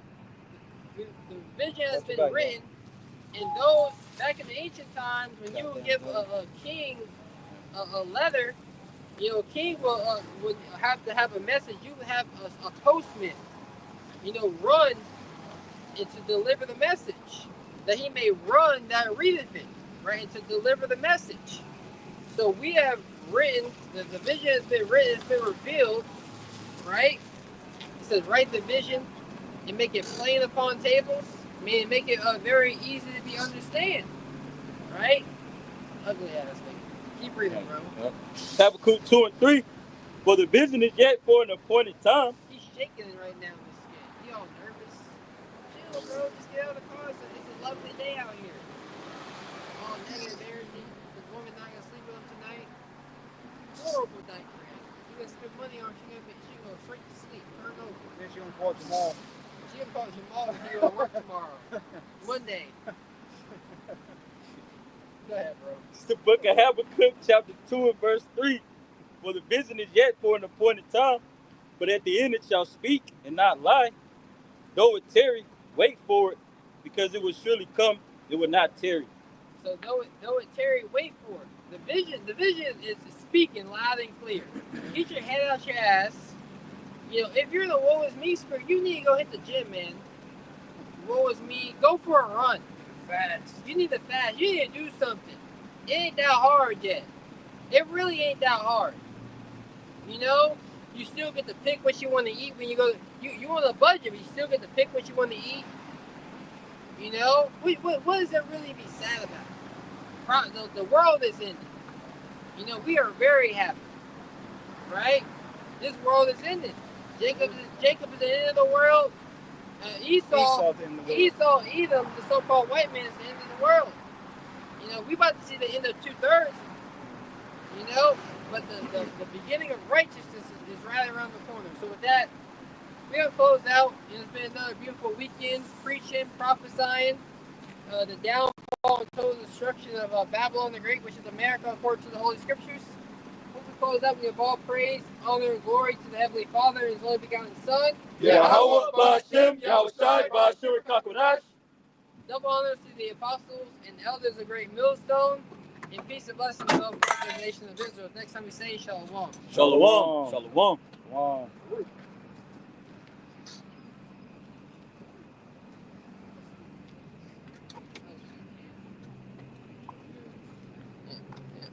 Charge the piece on the floor. Huh?